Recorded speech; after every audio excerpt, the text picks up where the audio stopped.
Into the inner circle of sacred wisdom. Here you will find what you're looking for.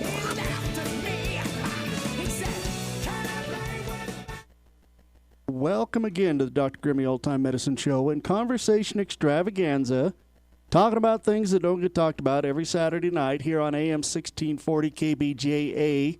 There's lots of ways to listen. You can listen online on our Facebook, our internet page, www.ktalkmedia.com, and click the listen button. If you're outside of the bounds of terrestrial radio, it's a handy way to listen.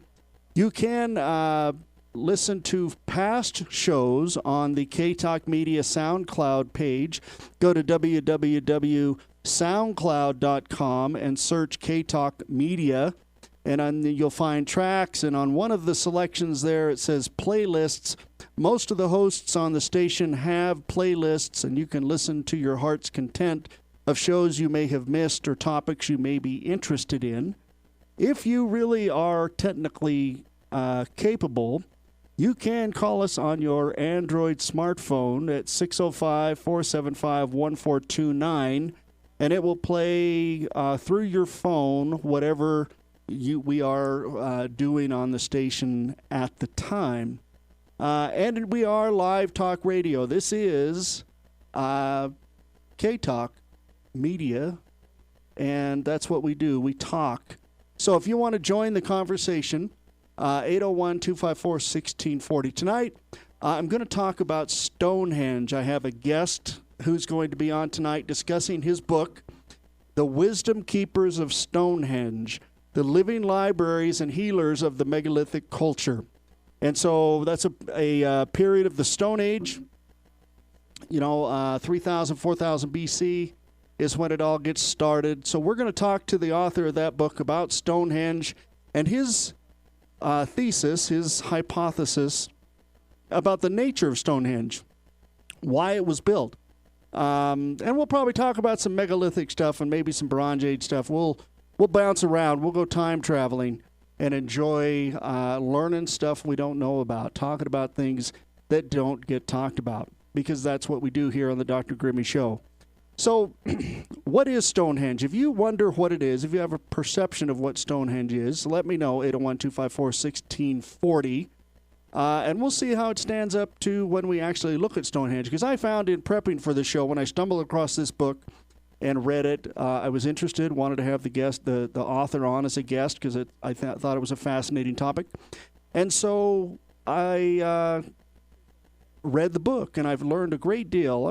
I'm trained in an archaeology, anthropology, and folklore. So by interest, I read a bunch of academic papers on Stonehenge because it is a fascinating topic. It's just one of those big things in the world. Now, the world, has a list of places that the United Nations kind of runs. It doesn't run, but it has designated several places that as what they call World Heritage Sites. Now, one can argue about the efficacy of the United Nations, but this, I think, is a good program, a great program, where a place can be looked at by this committee on the UNESCO and can be determined as a World Heritage Site, a place that is of value to everybody on the planet. And so we're going to talk about just 10 of them, because there's 1,200 different World Heritage Sites that are listed as World Heritage Sites that meet some standard of their natural beauty and natural uniqueness and their historical context, that they have some value as a historical place for all of the people of the world. And so they've gone to great lengths to try to come down and say, what's what. Interestingly enough, and I was surprised to see this, but Old Havana, the capital of Cuba, is a World Heritage Site. Now, the first thing that went through my mind is those darn communists at the United Nations are at it again.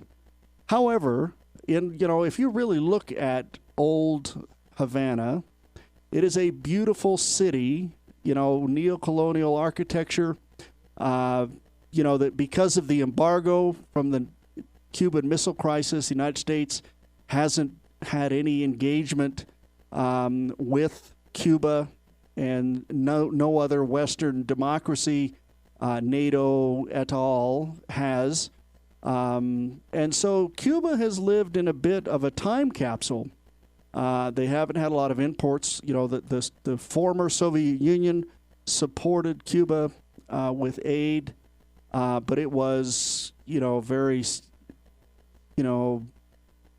weighted on how they behaved in light with the former Soviet Union's world goals. But what happened is that we have this time capsule of architecture and vehicles. There's these old 1950s vehicles because everybody has kept their American cars. Prior to the revolution in 1959, there was a great deal of influence from the United States, and a lot of it was not necessarily a positive influence. There was a great deal of criminal activity in regards to supporting the dictator of the island and the American crime syndicates, running casinos and gambling and other criminal enterprises. And so a lot of money was being made. But in capitalism has one downside when it is unbridled, in that it does create a great deal of have-nots. And because those who have do not want competition, they stifle competition, they stifle equal opportunity, and so you end up with a small number of haves and a great number of have-nots. And that's what kind of happened in the island of Cuba. And in order to maintain the power and wealth of the haves in Cuba, there was a very powerful secret police sort of thing going on, and a revolution occurred. Whenever you try to squash the rights and feelings of people, we get frustrated and angry. If you have any doubt about that, just look at what's going on in Hong Kong. And I would argue perhaps that's even far less intrusive than what went on in Cuba in the early 50s. But because of when the post-revolution, the United States was like, oh my gosh, we've got a communist country right at our doorstep.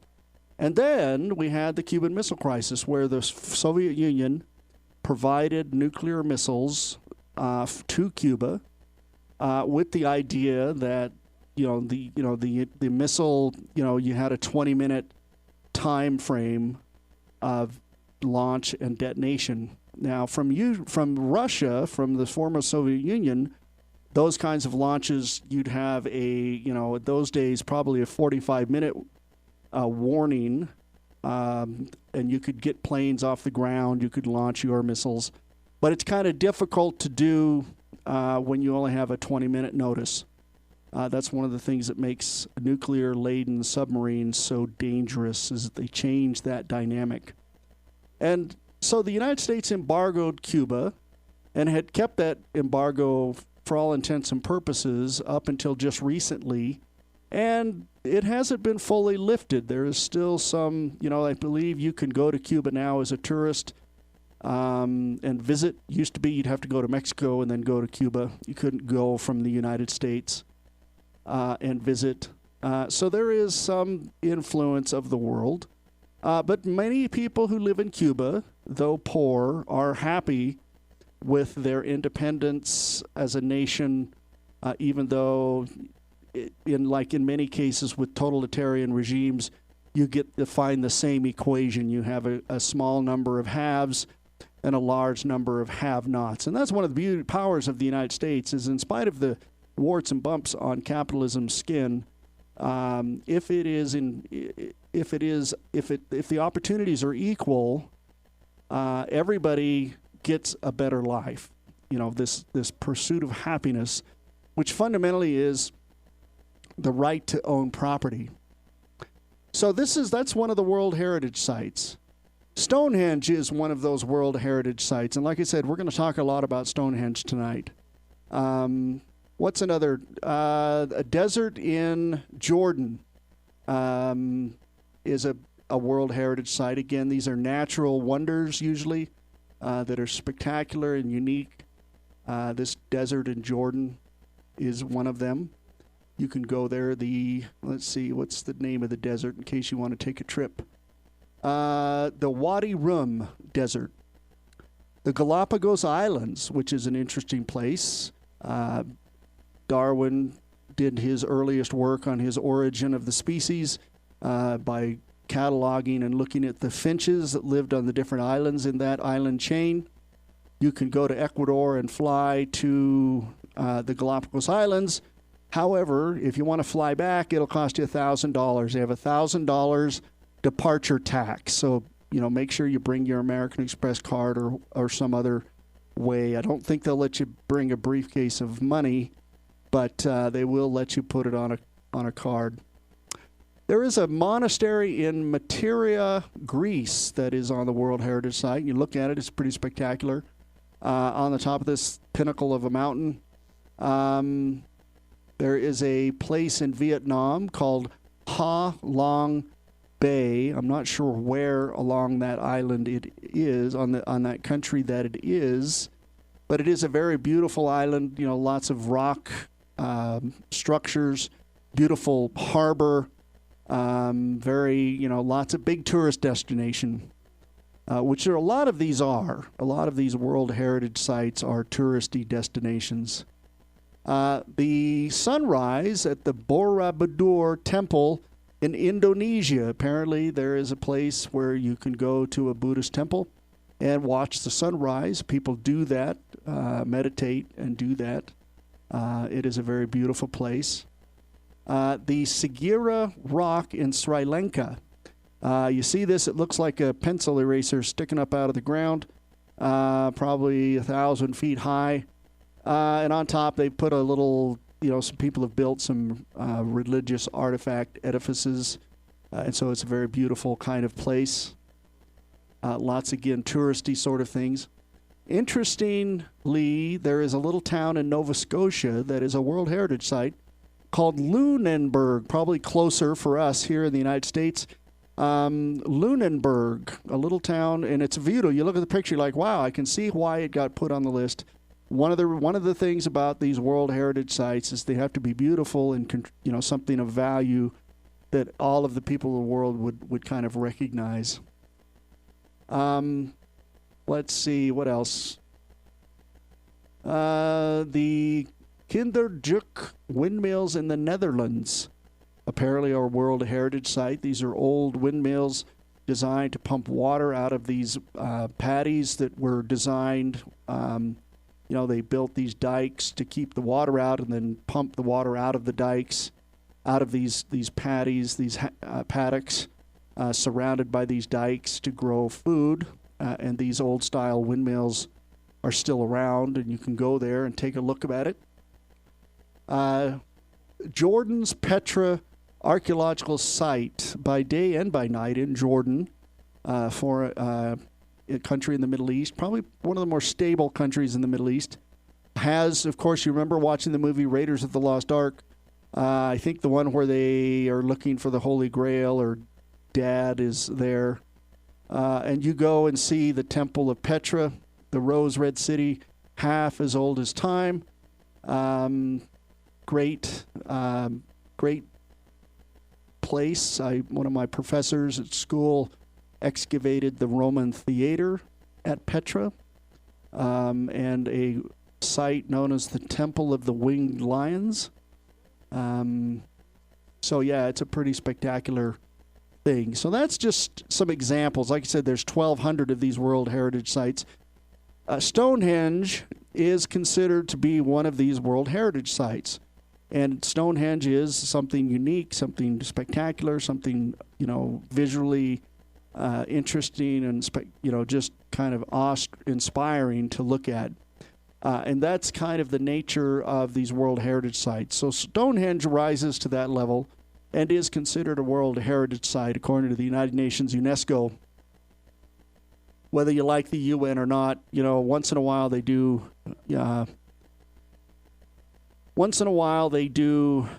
pull it off just by accident. A broken clock is right twice a day, they say. And so that's the kind of the dynamic there. Now, there are other places in the world that aren't necessarily World Heritage sites, though that they perhaps are, but they're considered sacred sites, sites that have religious meaning as places.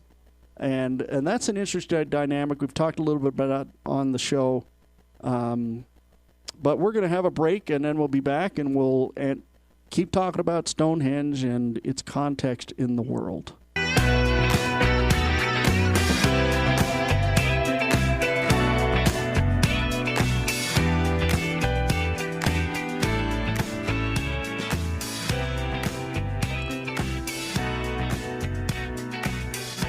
Welcome back to the Dr. Grimmy Old Time Medicine Show and Conversation Extravaganza.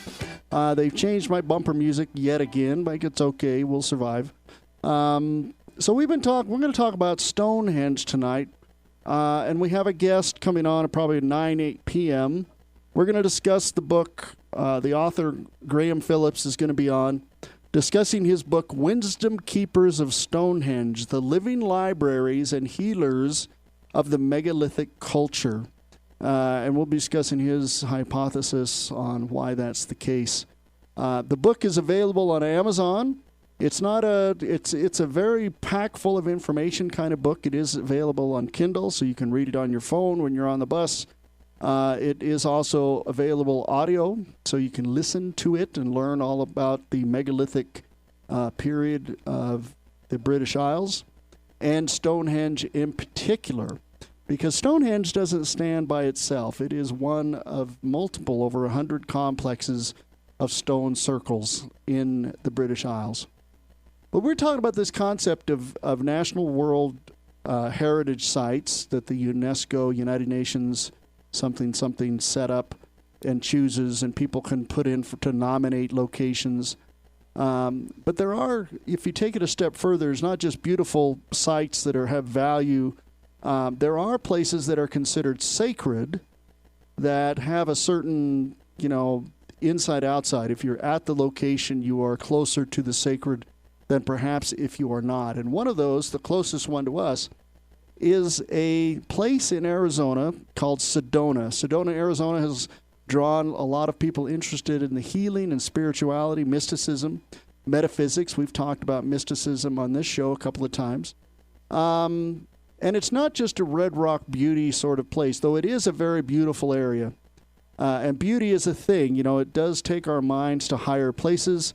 Most of my spiritual experiences that I have had in my life the most powerful ones have been initiated by my exposure to things that are beautiful. And so I think there's some power in that for the human mind. And what it is famous for is these vortexes of energy, apparently, that can have a deep effect on people. Apparently there's four main ones. And the ancient Native American Yavapai people knew about these places and celebrated them. And you can go down to Sedona, Arizona, and experience these good vibes, this power that people say is there. I don't know. I've never been there, so I can't speak to it myself. If anyone has been to Sedona, give us a call, 801-254-1640. Tell us your story. Other sites that are sacred, Lake Atilan, Guatemala. It's in the central Guatemalan highlands, and there's 3 volcanoes all around the place. And it's the deepest lake in Central America at 1,000 foot deep. It's famous for some Maya villages around the shores, and that this has been an occupied place for probably millennia. People live in the best places. There was a local god that the people worship there. And as the Spanish kind of, infused their belief system into the community, there's this kind of eclectic syncretism with Christianity and Mayan ritual that occurs. that makes it a very interesting and sacred place for a lot of different people, Catholic and native. Another one, Mount Parnassus, Greece, which is an interesting place, particularly here in the West. Most of the Greek myths that you are familiar with occurred somewhere around the location of Mount Parnassus.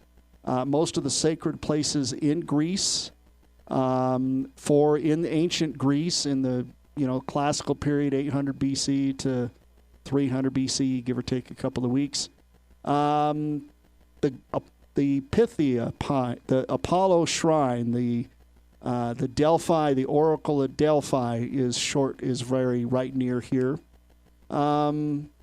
which was sacred to the god Apollo, with the Pythia, the priestess, who would speak in, I don't know what you'd call them, epithets of kind of strange. You could take them several different ways. You'd have to read them. You could look them up. There's people who've collected them and have researched them and looked at the Greek and translated them and that sort of thing. You can understand what I'm talking about.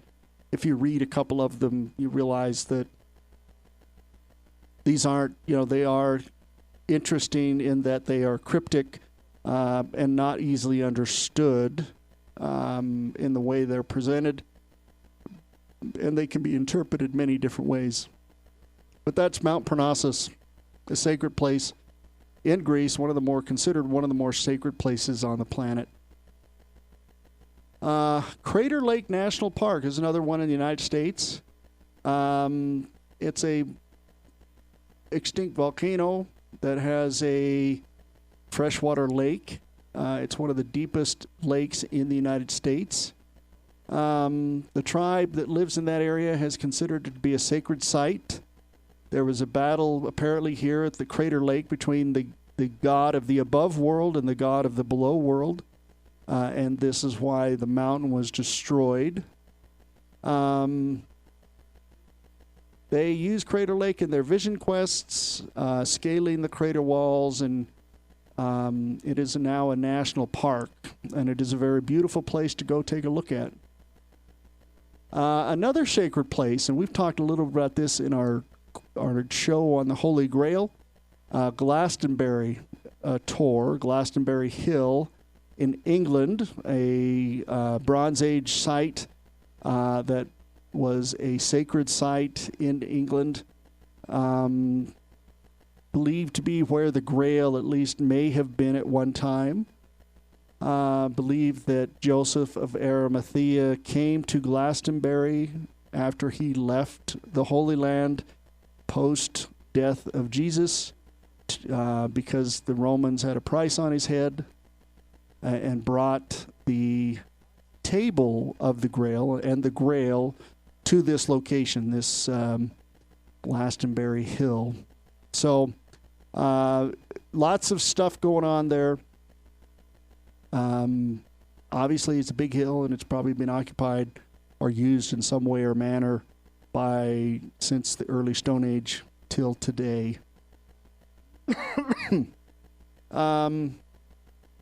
Mount Sinai, Egypt, is another very sacred place. It's sacred to Christians, Jews, and Muslims, where Moses received the 10 Commandments of God. There is a monastery at the base of the mountain.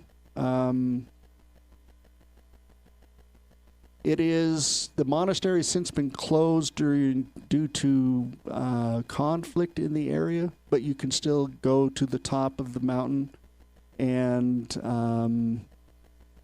watch the sunrise, which is apparently what many people do as part of their pilgrimage, I guess you would call it. When we go to sacred places, we have a special word for it. Another sacred place, Mount Kailas in Tibet. It's in western Tibet.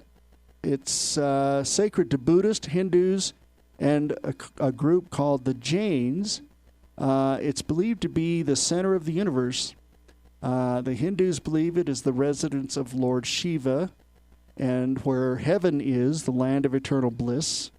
And there is a celebrating this mystical arrangement Tantric Buddhists say that the mountain is the home of Buddha Durnchog, who represents supreme bliss, that the three key I'll see if I can say this correctly, Bodhisattvas live in the surrounding hills. And the Jains, I believe a Buddhist offshoot, attained nirvana here, the first one. It is also the source of some of the longest rivers in Asia. And so, it has just, look at it, you're like, I can see why people might consider that to be a sacred space, how that could get that kind of distinction. So we have a caller. Let's bring them on and see what they got to say.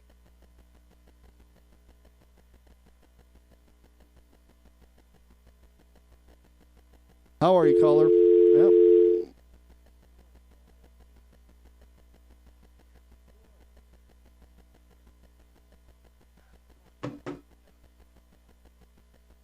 How are you, caller? Welcome to the show. Hello, am I on the air? You are. Okay, yeah, this is Sahib. I just wanted to comment about Mount Sinai, as it's sometimes called. You did. Right. Its location and name are disputed, Yeah, I'm not sure if the picture... Yeah, the one in the Sinai Peninsula, where, was it St. Catherine's Monastery is located. Right, that's and the one. And supposedly also the surviving relic of the burning bush. Okay. Yeah, that's there too. I guess you knew that. Right. However, the other one is across the Gulf of, Aqaba, I think it is. Mount Haran, I think is its other name. Okay. There's slightly more evidence to support that location than the one on the Sinai Peninsula. Ah, okay. And it's currently a Saudi Arabian observation post with radars and all that stuff. A story holds that when they were doing that, they found where people had passed through the gold suspension that Moses forced them to drink, and the Saudis mined it. There was an article about this place in Meridian magazine. One of the locals, an Arab, I guess, sacrificed a goat up there and served it to the people who wrote the article for dinner. Okay. Look that up sometime if you want. I just thought I'd mention that. Interesting. Oh, and Elijah the prophet. Right. After the angel fed him, he apparently went to Mount Haran, not to the one where St. Catherine's Monastery is. Okay. All right. Hey, thanks. Hey, Bye. thanks, Sahib. Keep listening. Bye. Yep. So that was some interesting information about Mount Sinai. Another sacred space is the Mahabodhi tree in Bodh Gaya, India. Apparently, it's argued that this tree was the tree that Prince Siddhartha was wandering through, and he took a rest under this tree, meditated for 3 days and 3 nights, and awoke with enlightenment. You can read about it in the book Siddhartha. Great read to get you familiar with that story. Insight and the answers you've been seeking, and he went out to spread and get the disciples and that sort of thing. But this is still a sacred place and a place of pilgrimage for Buddhists. There is a temple complex that surrounds at least what's believed to be a direct descendant of the original tree. And a Buddha statue, all the things you would find. And it is a UNESCO World Heritage Site. Remember, I talked a little bit about the World Heritage Site, what the selections were for that. This is one of them, not only from a religious view, but as a naturally beautiful site. Another sacred space. The ancient Maya believed water had a life-sustaining power and had a god of water, a rain, called Chak. And there are, because of these, in Mexico, there are several areas that have these sinkholes full of water. And that they had been visited by this god Chak. And so some of them were considered sacred. and sacrifices and offerings were made there. Others were designated as places where you could draw water and go swimming in. But this one in Cenote Sagrado, Mexico, I'm not sure where that is close to Chichen Itza on the Yucatan Peninsula. So there's where it is. And it's created from a natural limestone cave about 60 feet above the water. And it is used only for ceremonies and some sacrifices. Men, women, and children were thrown in during drought times to appease the water gods. When they dredged the spring, archaeologists dredged the spring in the 20th century. They found gold bells, masks, cups, rings, jade, and lots of stuff, including human bones. So there was human sacrifice at this location because of its sacred nature. The last one we'll talk about is a place in Australia called Uluru Kata Juta National Park, Australia. It's known probably to us as Ayers Rock. You've probably seen a picture of it. It's a pretty common Australian kind of picture. There are several of these dome-like rocks in the area, made of different types of rocks. And they are sacred to the local tribe, the Anangu people. They were built during the creation period, they say, and are inhabited by ancestor spirits. It's owned by the tribe, but leased by the government for a park. They perform rituals and ceremonies there still to this day. But you can also go visit as a park, so I guess maybe they work it out so that you don't stumble across a sacred space or ritual while you're on your hike. We'll be back in a couple minutes. This is the Dr. Grooming Show.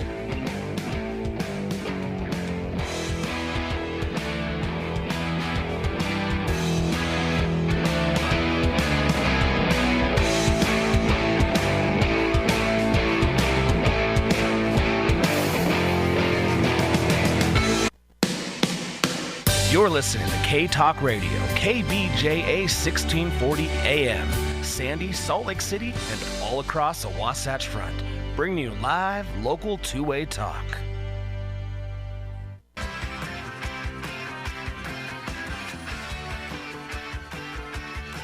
Welcome back to Dr. Grimmy Old Time Medicine Show and Conversation Extravaganza here on AM 1640 K-Talk.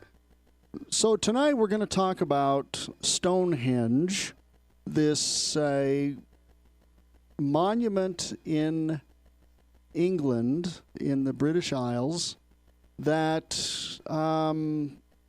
has been there for probably since about 3000 BC, give or take a couple of weeks, maybe even earlier.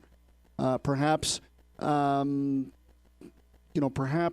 people living at the site or in the area as early as 8000 BC. Some archaeological evidence of things going on there. Our guest tonight, Graham Phillips, author of the book Wisdom Keepers of Stonehenge, is going to discuss his hypothesis about Stonehenge and some of the history and that sort of thing. You know, Stonehenge has a lot of, what would we talk about it? There are a couple of major stones, a couple of major stories that go along with Stonehenge that are not archaeological and not historical that we'll talk about. The first is a stone called the heel stone, which is an interesting stone as part of the monument in its astronomical alignment with the solstice. The heel stone is the stone that is outside of the main circle and kind of is directed towards the summer solstice sunrise. If you're in the middle of the circle, you can see in the direction of the heel stone. And many stone circles within the British Isles have one of these outside stones, these king stones as they're called more commonly. The story that named it the Hillstone, that gives the reason for the naming of the Hillstone, is that The devil bought the stones from a woman in England and brought them from the Salisbury Plain. It fell into the river. One of the stones fell into the river, and then the rest were carried to Stonehenge. And he said, he put them up, and he said, no one will ever figure out how these stones come here. And a friar who happened to be on the seat, that's what you think. And the devil threw one of these large stones at him and struck him in the heel, hence the term heel stone. The stone stuck on the ground is still there. This story is argued to have come from Geoffrey of Monmouth, a historian of early England, not necessarily accurate, but interesting. He does describe, Geoffrey of Monmouth, a fanciful story in his book, The History of Royal Britain, The History of the Kings of Britain, that attributed the construction of Stonehenge to the wizard Merlin. And Merlin is a magician who had great power. And it gets used in many discussions about stone circles that Merlin was the guy. According to Geoffrey, the rocks of Stonehenge were healing rocks called the Giant's Dance, and giants had brought them from Africa to Ireland for their healing properties. The 5th century king Aurelius Ambrosius wished to erect a memorial to 3,000 nobles slain in battle against the Saxons and buried at Salisbury, and at Merlin's advice chose Stonehenge. The king sent Merlin and Uther Pendragon and 15,000 knights to remove the stone from Ireland, and it was moved from Ireland. It was built in Ireland by the giants. They killed 7,000 of the Irish, but the knights could not move the rocks, and then Merlin was able to do so with his great skill.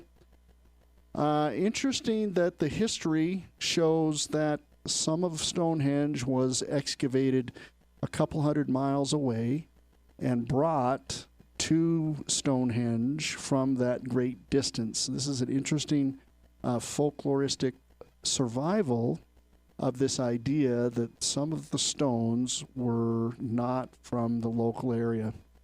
So that's couple of the interesting stories of Stonehenge and Merlin the magician, who was a key player in the story of King Arthur and the knights. And the primary narrative of King Arthur is the quest for the Holy Grail, which Stonehenge doesn't necessarily play a part, but it is, we have to speak of Merlin as this great, powerful individual, a mentor to Arthur, and perhaps a survival of what the Druids were believed to be, that they were these mentors and teachers and healers. Now, the title Healing Stones is interesting. So, interesting, that sort of thing, that we have this imagery of the Druids being these very ancient, wise holders of sacred knowledge. And the interesting thing about that is that archaeology supports that the Druids, at least somebody of the Druid, that there was a group affiliated with the site from the earliest times, at least 3100 BC on, that were distinct from the rest of the populations that seemed to move through the area. And the idea is that the Druids perhaps were a on-site sort of cultural group that were able to avoid being assimilated into other populations based on their ability at healing, that they were powerful in the process of healing. And we're going to talk a little about that with our guest, Graham Phillips, an author of the book The Wisdom Keepers of Stonehenge, which are the Druids, these ancient healers who, even though several populations swept through this location archaeologically, we can see that. We still see this very common thread of an in-place people whose basic practice, if we measure religious belief in burial practice, whose burial practice doesn't change from the earliest days, 3100 BC, to Roman times. And yet we do see burial practices change in other locations and places throughout the history of Stonehenge. So it's clear that we get different populations kind of being a part of Stonehenge, and yet we have this very basic base population of people who have been there the whole time. And it's argued that this group of individuals, this ethnic group, were the Druids. Now, the Druids were interesting people. We're going to talk a little bit about them and see if our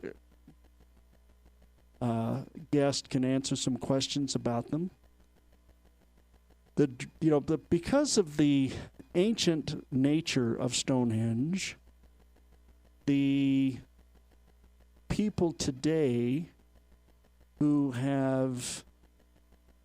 are looking for a spiritual path that is not traditional for whatever reason have kind of captured, the idea of Stonehenge as an ancient place that's outside of the traditional belief system has captured the imagination. And from 1984 to probably 1972 to 1984, it was a site of something called the Stonehenge Free Festival.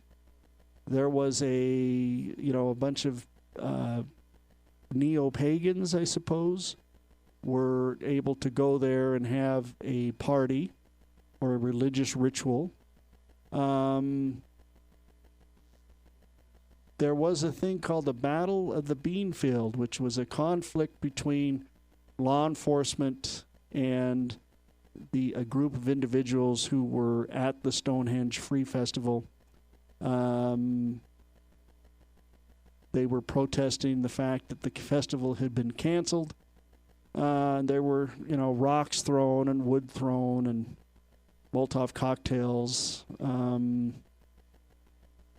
But it's hard to say. So from that point on, you couldn't go to Stonehenge and party. Though they do have people show up on the solstice during the summer and have a bit of a gathering. It's hard to say what that, how much control the government is imposing on that. England has a different view of that than we do here in the United States, of religious freedom and peaceable assembly. Though we've kind of had some difficulty with that in our day and age with the idea of time, place, and manner restrictions on speech.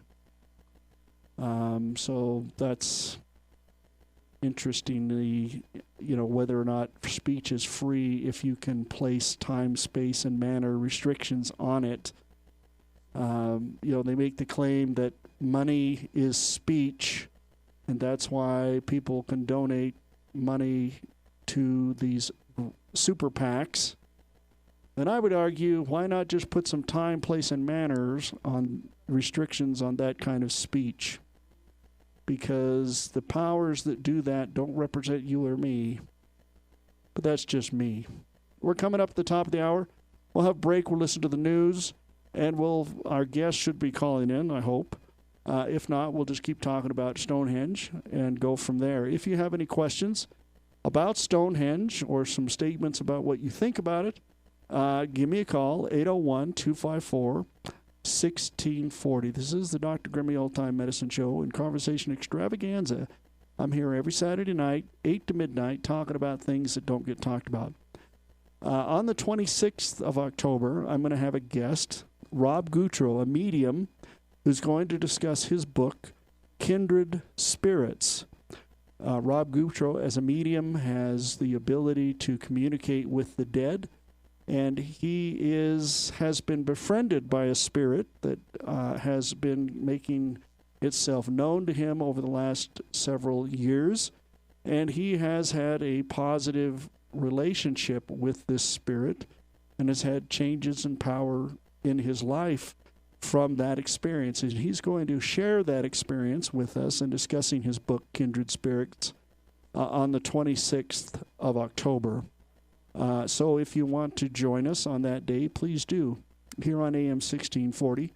You can not only listen to us online, you can listen to us on the radio, of course, AM 1640, but you can also listen to us online at www.ktalkmedia.com.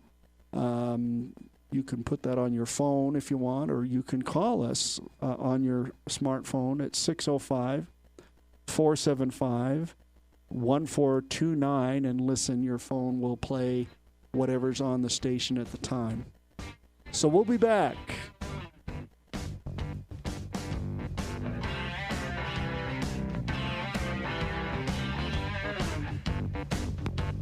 Sandy, Salt Lake, and the entire Wasatch Front. Live, local, two-way talk. World's first. You're listening to Kate. Welcome to Dr. Grimmy's Old Time Medicine Show and Conversation Extravaganza. Step right up, ladies and gentlemen, and any others. If you have something that ails you, a problem, a challenge, a struggle, we have the cure. Are you bored, disdainful, thoughtful, maudlin, frustrated, or constipated?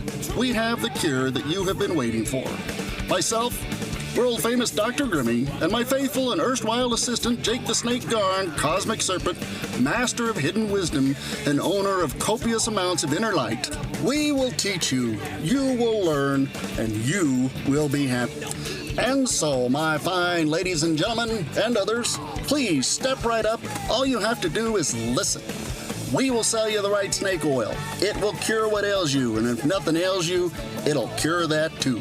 We will teach you the secrets of the ages and the esotericness of esoteric. So enter with us now into the inner circle of sacred wisdom. Here you will find what you're looking for.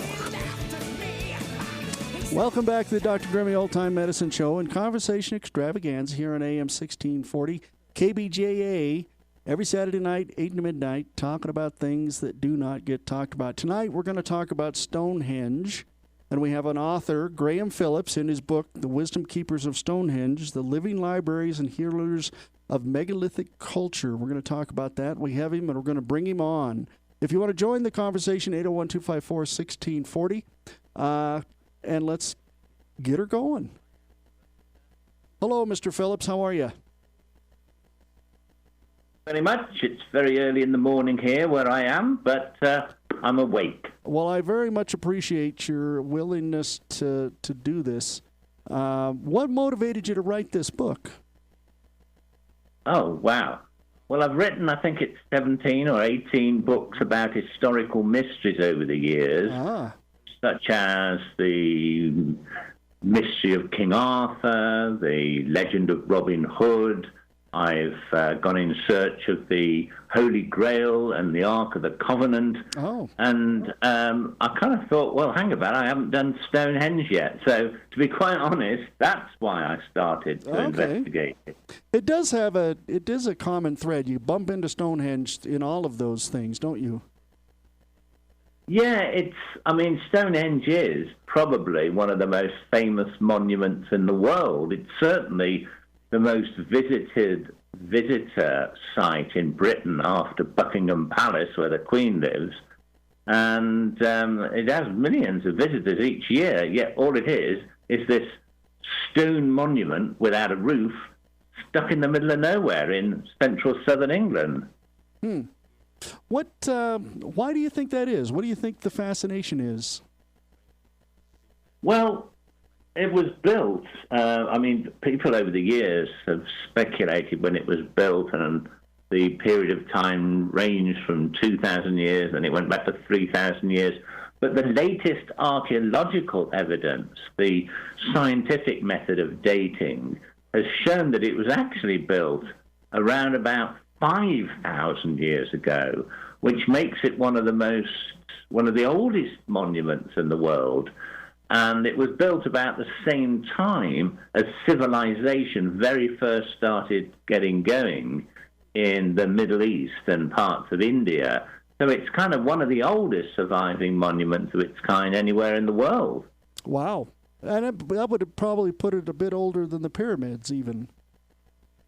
It is. The pyramids were built about 500 years after that. Yep. Egyptian civilization was in its infancy at the time Stonehenge was built, but they weren't doing anything like building the Great Pyramid at that time or the temples. They all came later. So it's its age, I think, really, that makes it so popular. That makes sense. Why would they go to all that effort to move those rocks, right? Well, this is the big mystery. Why was Stonehenge built? And this was what I tried to find out in my book. But it wasn't actually the first stone circle to be built. The very first stone circle was built about 100 years before that at the very north of Britain, on an island off the coast of Scotland. And then gradually the tradition of building stone circles, of which eventually there was probably only over around 5,000 in Britain, of which over 1,000 still survived in various states of preservation. But when Stonehenge was built in the early period of stone circle building, what makes it unique is it is the only one that has these arches joining these stones together, lintel stones as they're called, that originally was in a complete circle all around Stonehenge, that each of the stones was joined by these linking stones to form a series of arches. It is the only stone circle with those. And we don't see any of that in any other circle in England. No, and in fact, stone circle building of the sort that we find in this country doesn't happen anywhere else in the world at that time. There are stone monuments found elsewhere in continental Europe, but they are just standing stones or rows of stones or tombs. Stone circle building was unique to the British Isles. Okay. And I suppose if Stonehenge is the one that is the most elaborate, the stones are cut more finely than any of the other stone circles. And as I say, it is joined by these arches, making it by far the most elaborate stone circle. It was probably the Vatican amongst stone circles. Like the Vatican is the most important church, if you like, amongst thousands of other churches in the world. How would they move these rocks? Have you looked at the engineering challenges? Yeah, the thing about the stone circle building period in Britain, it's known as the megalithic culture. Megalith, from an old Greek word meaning large or big stone. The megalithic culture, which started around 3,100 BC, which is unique to the British Isles, lasted for a good 2,000 or 3,000 years until the Romans eventually turned up around 2,000 years ago. And the problem is that the people that were building these monuments had no form, they never developed any form of writing, so we don't really know why they were built. Also, they had no form of civilization to speak of. They left none of the archaeological evidence behind of the trappings of civilization, such as cities, infrastructure like roads.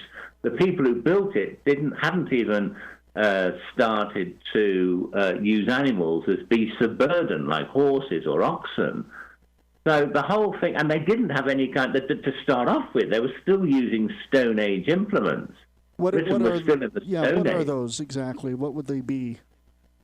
They would have been stone axes, they would have been animal antlers, which were used as picks. Mm-hmm. They would use the shoulder bone of large animals like cattle for shovels, and this is basically what they were shaping these stones with and digging the holes for them to be put into. So you're talking about a quite primitive society building these stone circles, and so the way they did it, quite literally, and archaeologists have reconstructed how it was done. They'd get a quarry, they would literally start hacking away with these simple implements until they eventually managed to remove these stones and then haul them on rollers, because they hadn't invented the wheel in this country at that point, over many miles. I mean, remember the kind of implements they're using. This was a phenomenal undertaking, would have taken years. Right.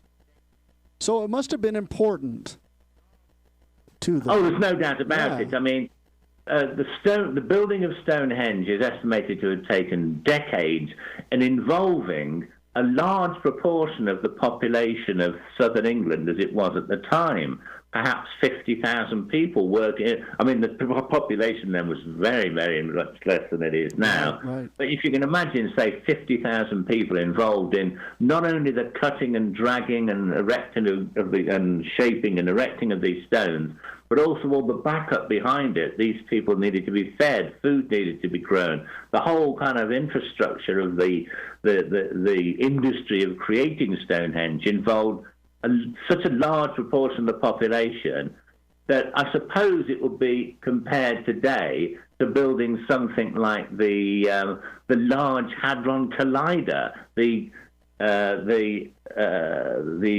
physics device in Switzerland, which cost billions. It was a project like trying to send a human being to Mars at the time. Okay, wow. So then all of a sudden one day they're like, okay, Bob, we have a circle. What do you think, what would have happened then? Now that they have a circle, this is a great place to have a meeting or a party or a feast? Or was there something else? Well, nobody really knows. For a long time, it was generally assumed that these were the temples of the megalithic period. And Stonehenge is a cathedral. Okay. And that people gathered there simply for some kind of ceremonial purposes. But there's a problem with this theory, and that is that the people who, I say they're called the megalithic people, but they weren't one single culture. The people who first built these stone circles are known as the Neolithic Britons, the Stone Age Britons. And they buried their dead, basically, at that time, just in pits in the ground. Okay. Then, a few hundred years later, another group of people arrived in Britain from continental Europe, from what is now the Netherlands. Now, they had a different religious tradition, and we can tell this by the way they buried their dead, and they buried them under grassy mounds called tumuli. Okay. These people were known as the beaker people because they buried their dead with a pottery vessel or beaker. So they practiced a different religion to the native Britons. Okay. Yet they still helped in getting involved in building and maintaining the stone circles. And this just didn't happen once. There's 2 or 3 more cultures that arrived in Britain before the stone circle building practice ceased, each with their distinctive form of burials, which indicates a different form of religion. Yet, no matter what their religion was, they all continued to get involved and help with the stone circle building. Wow. So it suggests that stone circles must have performed some sort of practical rather than simply religious function. Right. Usually when you get a migration like the Bronze Age collapse, you get people moving in and it just changes completely. But it doesn't seem to be the case in England. That in spite of not at all. It's weird, but For example, another group of people who's more widely known than the Beaker people were the Celts. The first of them turned up in Britain bringing bronze with them. They were actually known as the Urnfield culture because they buried their dead they cremated their dead and then buried them in pottery urns in graveyards, cemeteries. In other words, Urnfield, hence the name of the culture. Okay, yeah, that makes sense. But they brought bronze to Britain, so they had slightly better tools to build stone circles with. But they clearly were a separate culture, and they came from what is now Germany. And there is absolutely no evidence that they ever built stone circles there, just like the preceding people, the Beaker people. There's no evidence that they ever built stone circles in what's now the Netherlands. So it's not something that they brought with them. That the stone circle culture was already in Britain. They had no history of doing this before. We know they had a different form of religion, yet when they came to Britain, they didn't stop the stone circle building, and from the archaeological evidence, we know that they actually helped. We find their bodies buried nearby. We find their distinctive stone tools and ornamentations in and around the stone circles. So they're all getting involved in these things, and the mystery is, if they're not religious structures, what on earth are they used for? Right, yeah, you would figure that what's one of the first things that changes in a migration is everybody gets baptized in the new religion, right?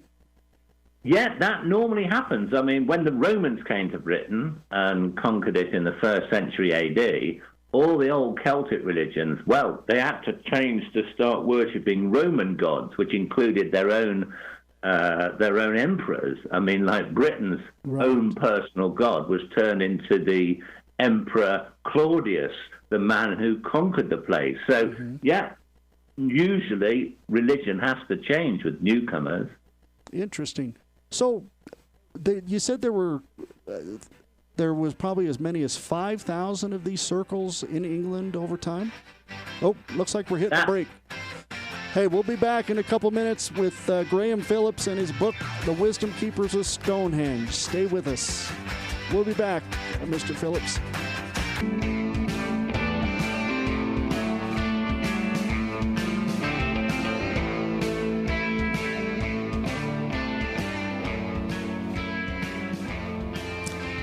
Welcome back to Dr. Grimmy Old Time Medicine Show and Conversation Extravaganza. We're currently talking with Graham Phillips, author of the book Wisdom Keepers of Stonehenge, The Living Libraries and Healers of Megalithic Culture. If you want to join the conversation, 801-254-1640.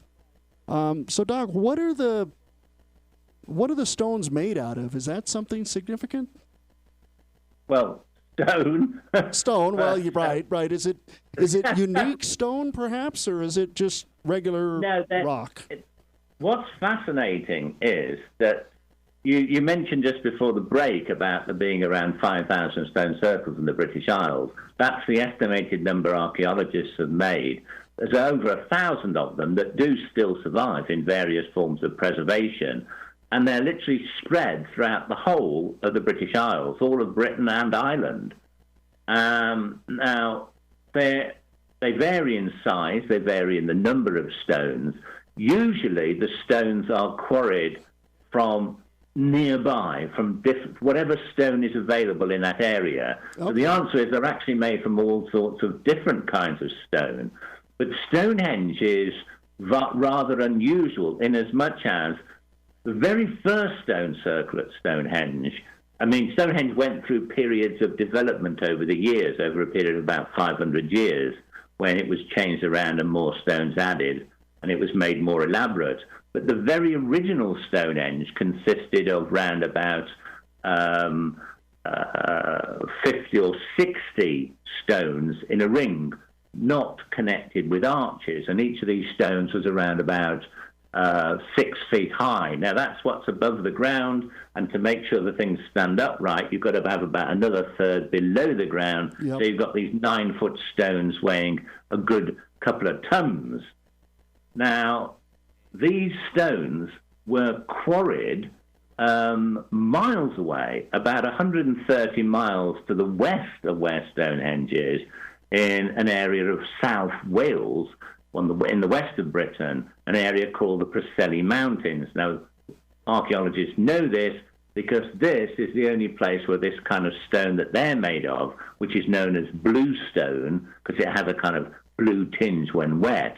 It's the only place in the British Isles where this kind of stone can be found. So for some reason, the first builders of Stonehenge hauled the stones for 130 miles. Now, it seems more likely that because where the stones were quarried from is quite near the sea, they actually put them on barges, sailed them round the coast, then up a river system to within about a few miles of Stonehenge, which in itself is quite an undertaking. Right. But the question for years is, why did they do this? Why get these stones from elsewhere when the latest stones that were used at Stonehenge were quarried from around about 20 miles away? And it seems that originally there was a stone circle built in the Preseli Mountains where these stones came from. Archaeologists have found the actual quarry where these stones were quarried. They've actually able to determine these precise type of stone, and they found this quarry.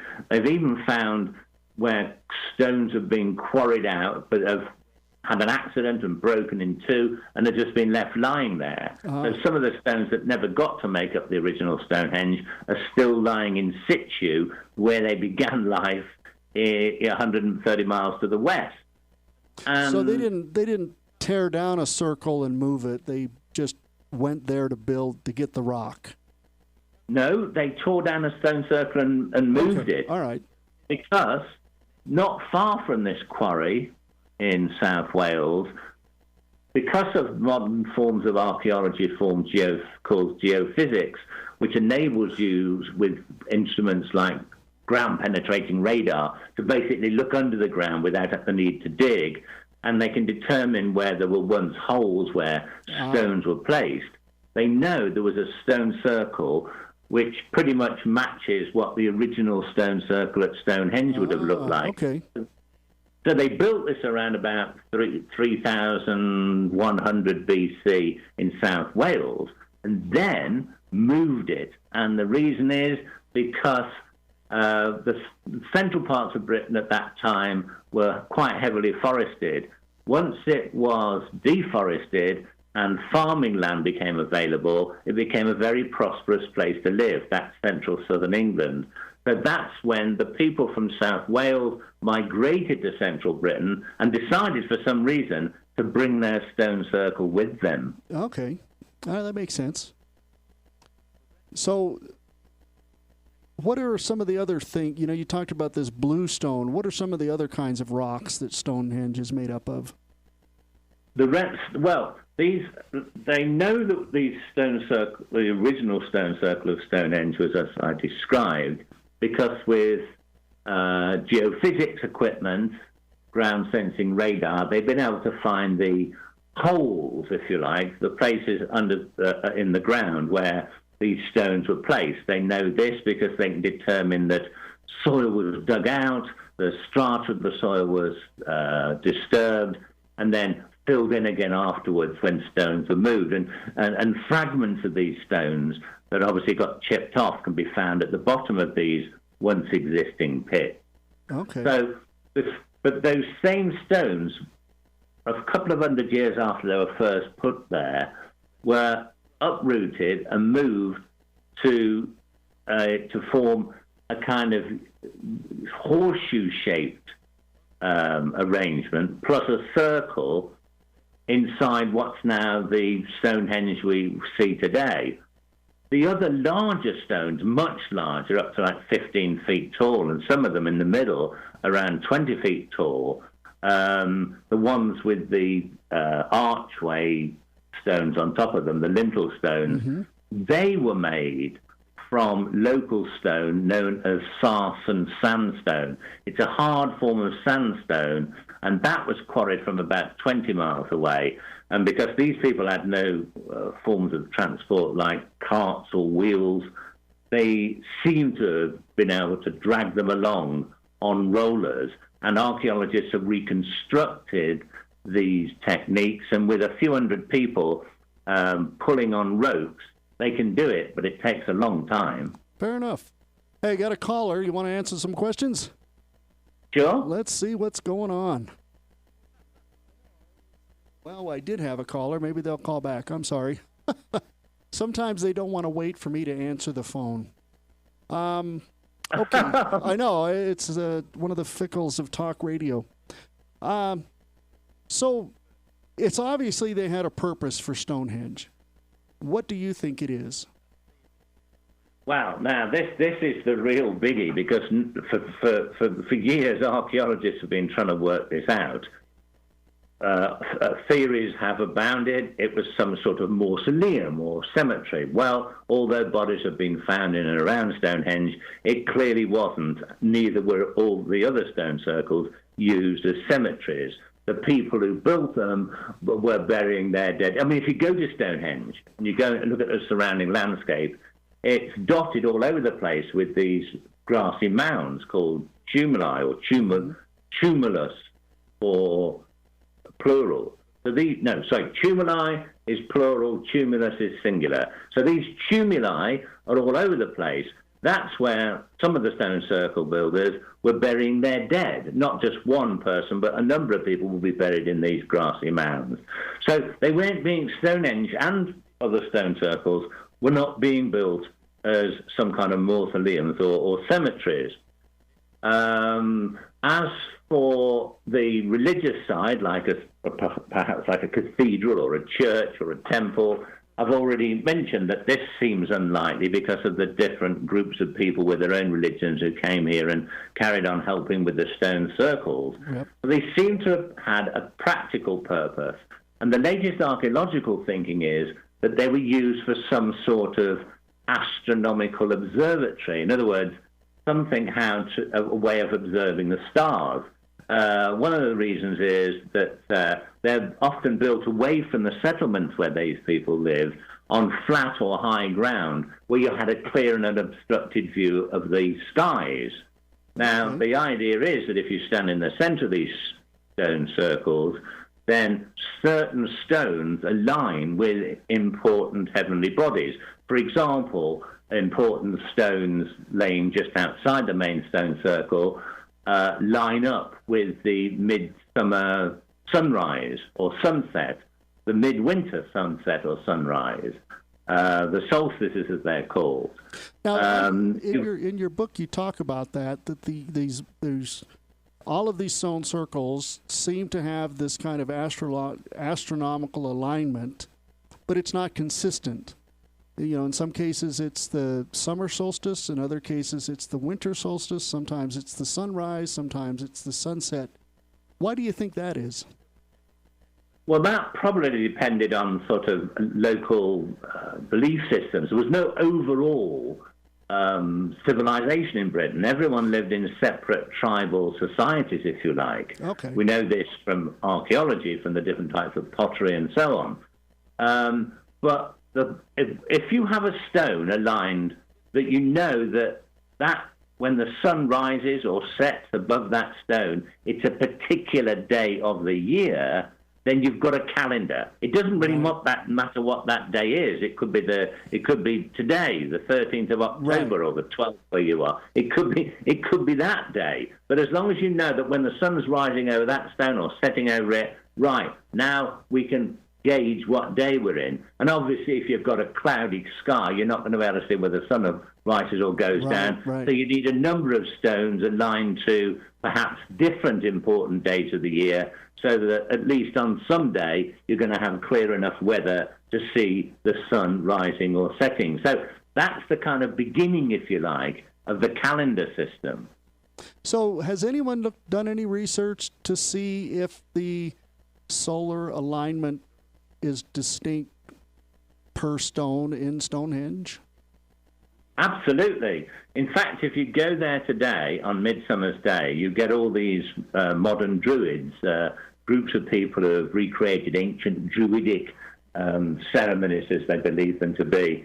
And they and the press and lots of other people gather in the center of Stonehenge on Midsummer's Day, the midsummer solstice, which is around about the 21st of June, and at sunrise, and I've been there and been lucky enough to see it on a good clear day, the sun rises directly over a large stone placed about 50 yards outside the main circle, known as the heel stone. And that actually, that is a stone that's known to archaeologists as a kingstone. Right. Okay. Now, such stones are found outside most stone circles throughout the British Isles, and that's, it's the same will happen. You can stand in the middle of the stone circle on Midsummer's Day, Midwinter's Day, or whatever it happens to be, and see the sun rise or set over those stones. So, yes, what's really fascinating about Stonehenge and the so-called heel stone, which is this stone over which the sun rises on Midsummer's Day, is that the legend was, in the Middle Ages, that it's called that because the people at the time believed it was an ancient heathen monument, and the legend states that a friar, like a wandering monk, visited Stonehenge, tried to exorcise the devil who lived at the center of the stone circle. The devil didn't like it. He picked up one of the huge stones, hurled it at the friar, who ran away. It just missed him, but caught him on the heel, and that then got dug into the ground and is the stone that's now called the heel stone, or originally the friar's heel, after this legend. But what is fascinating is that this seems to be a mistranslation of some ancient Greek works. When they first came to Britain about the same time as the Romans, they wrote about a stone at Stonehenge called the Frios heel, which sounds very much like friar's heel, Yep. which in Greek means rising sun. Ah. Okay. Yeah, that's interesting. We'll finally get some language to apply to the problem. Does there any other alignments with the sun in other stones of Stonehenge? Is the solstice the only day that kind of seems to matter? No, not at all. Other stones seem to align with prominently bright stars at certain times of the year. Because as the Earth circles the sun, the stars that are always in the same relative positions to each other move in relation to the Earth. And so at a certain point, you might get the first rising of the year of a bright star in the constellation of Orion, say, and a stone will align with that. So you get stones aligned with the first sightings or the final settings of certain bright stars, and also in positions of the moon. And the same goes for many other of these stone circles throughout the British Isles. So the archaeological thinking is that Stonehenge was some form of ancient calendar, perhaps so that people could determine what time of the year to grow, tend, harvest crops. Okay.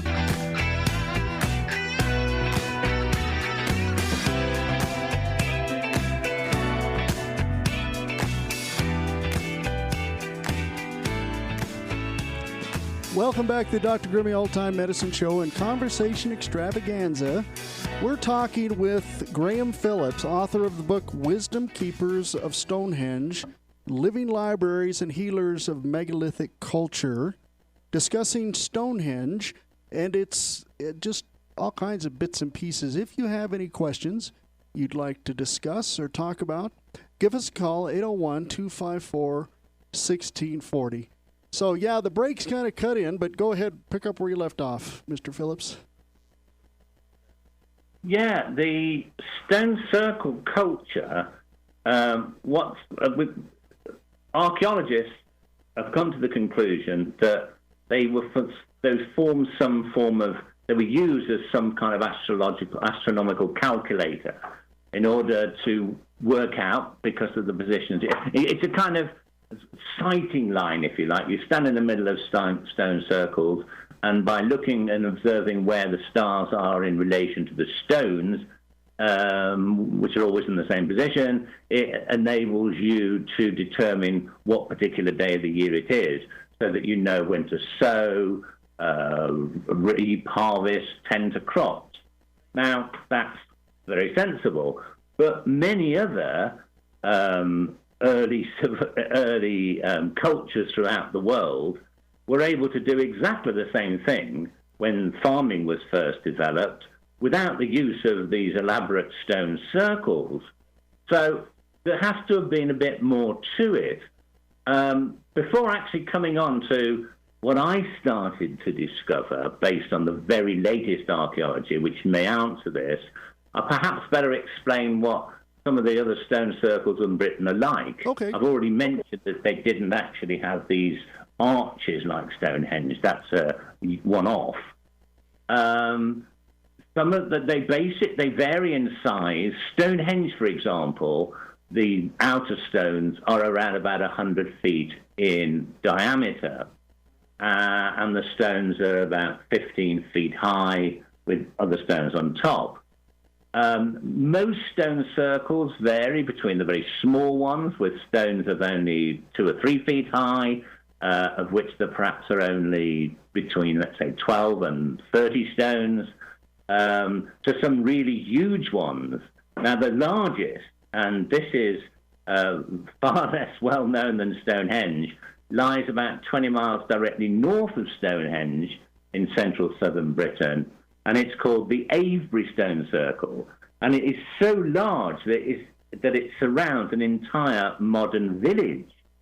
It is, in fact, 1,000 feet in diameter and originally made up of an outer circle of over 100 stones, some of them weighing up to 40 or 50 tons. Wow. They're not as well shaped as the ones of Stonehenge because they don't need to have the lintel stones on top of them. But this is truly huge. I mean, to walk all around the outside of it is a journey of around about half a mile. I mean, this stone circle is massive. And it isn't just the stone circle. It's also got around it an embankment and a ditch. The ditch is about 30 feet deep, embankment about 30 feet high, that surrounds the entire thing. That monument would have taken decades to build and would have involved more people than Stonehenge. Wow. And it was built around about 500 years after the original Stonehenge, but at the same time as Stonehenge was eventually built to its present form with the outer ring of arches. So it seems perhaps that local communities, they all needed a stone circle for these astronomical calculation purposes, but some of them, if in richer areas like central southern Britain, they built them much bigger and much more impressive than was necessary purely for practical purposes, probably to impress. I mean, you've got people all over the world who build things to impress in ancient times. There was no reason for the Great Pyramid to be built the size it was if it wasn't for a very vain and narcissistic pharaoh wanting an elaborate tomb. So there are various reasons why people will build things much more impressive than are necessary, like the great cathedrals of medieval Britain. Mm-hmm. So whereas the people of Avebury, north of Stonehenge, decided to impress with sheer size, the people of the Stonehenge community decided to impress by the sheer sophistication of their technique of building. Okay. Do you think that people would migrate from circle to circle? In other words, they choose to go to the fancier one versus the not so fancy? Or was it just strictly tribal, maybe? There was obviously communication between these separate tribal areas. There was trading that went on. We know this from excavations that have revealed objects that could only have come from stone made in a certain part of the country are found elsewhere. There wasn't any actual system of roads as we would now know it. There are some ancient tracks that have still survived in part. So people, of course, did travel between various stone circles. And when you've got two stone circles like Avebury and Stonehenge, pretty much in adjacent tribal areas, with people in the middle thinking, oh, should I go to Stonehenge or should I go to Avebury? the people who are building them are trying to attract as many people as possible to come there and do whatever they were doing at stone circles, to attract trade, if you like, to their communities. So the stone people did travel, and where they could, they built very elaborate stone circles to attract more people and more trade. Okay. So one of the common threads within stone circles is this people that are called the Druids. What can you tell us about them? Well, what's interesting is the first we actually know of the history of Britain in written form is when the Romans invaded. They had writing. Mm-hmm. They first tried to invade Britain, led by Julius Caesar in 55 BC. That failed, but that started communication between the Roman Empire throughout most of Europe and the island of Britain and the island of Ireland. Except the Romans never actually invaded Ireland, so that kind of got left out for a while. So Britain itself wasn't part of the Roman Empire from 55 BC, but was in contact and trading with it. Then in 43 AD, about 100 years later, the Emperor Claudius manages to invade Britain, conquer it, and apart from Scotland, that they decided not to bother with because it was too mountainous and they couldn't control the local population, the Romans ruled Britain. And they brought writing with them, and along with Roman writers also came Greek writers who were part of the Roman Empire. So from them, we start to know something about the beliefs of the Britons at the time that they arrived. Now, they talk about this elite caste of people that they refer to as the Druids. Now, they're unusual. They're not just a priesthood. I mean, for a start, they included both men and women. That would be different. Say again, sorry? That would be different in many cases. You know, religions are, well, masculine in the West, and in particular, for some reason, gods. Yeah, they certainly were in the Roman world. I mean, certain women wear attendants at temples devoted to goddesses, but the whole of religion in most of the Roman world was male-dominated. So the fact there was men and women involved equally was surprising to the Romans. In fact, the whole of culture of Britain at that time, which was Celtic Britain, the Celts were they had a very equal society. Both men and women could become kings or queens of a tribe. The line of succession went to the oldest child, be that male or female. Women actually fought along men in battle. There's a very famous warrior queen who led a revolt against the Romans that ultimately failed, called Queen Boudica, or Boadicea, as sometimes she's referred to. And this surprised the Romans. Well, the Druids were both men and women. They lived in, I wouldn't really call them monastic communities, because they also married and had children, but they lived in separate communities, often near where these stone circles were. And the Druids sort of lived over and above the rest of tribal society.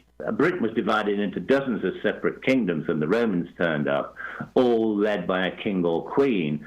But the Druids seemed to live beyond tribal society and were respected by each of the individual leaders of tribes. And very often they would go to the Druids for advice in legal matters.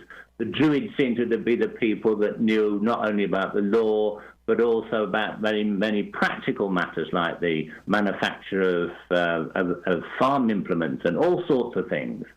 And for a long, long time, it was thought that the Druids were simply a Celtic priesthood, and that they only came to Britain with the Iron Age Celts that turned up around 700 BC. But now, from the modern archaeology, we know that these same people who were buried in the style that the Druids were when the Romans turned up, those kind of burials go right back to the beginning of megalithic culture with Stonehenge and the other stone circles about 3000 BC.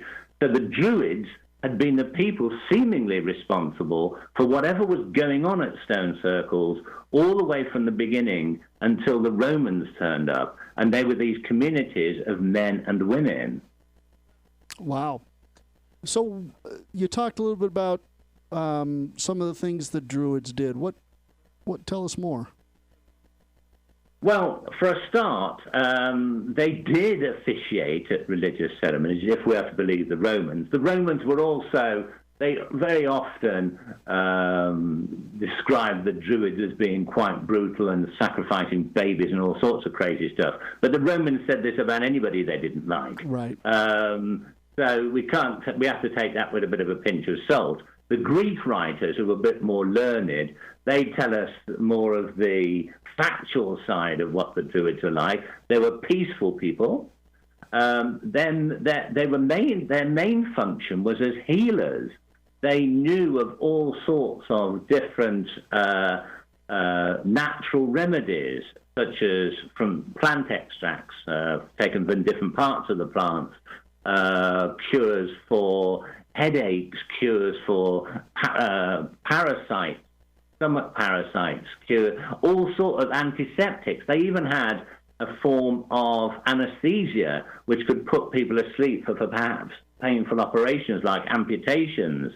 And this is what the Romans tell us. And the Romans, who were pretty good physicians themselves at the time, believed that the Druids even surpassed them with medical knowledge. So these people who lived near stone circles and were the, if you like, the people who had the knowledge of pre-Roman society, were also healers.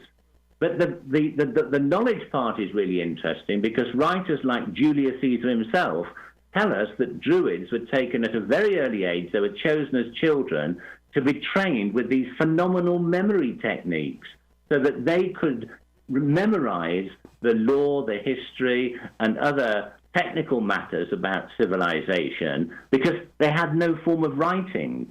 So these Druids became like living libraries and healers of megalithic culture, hence the title of my book.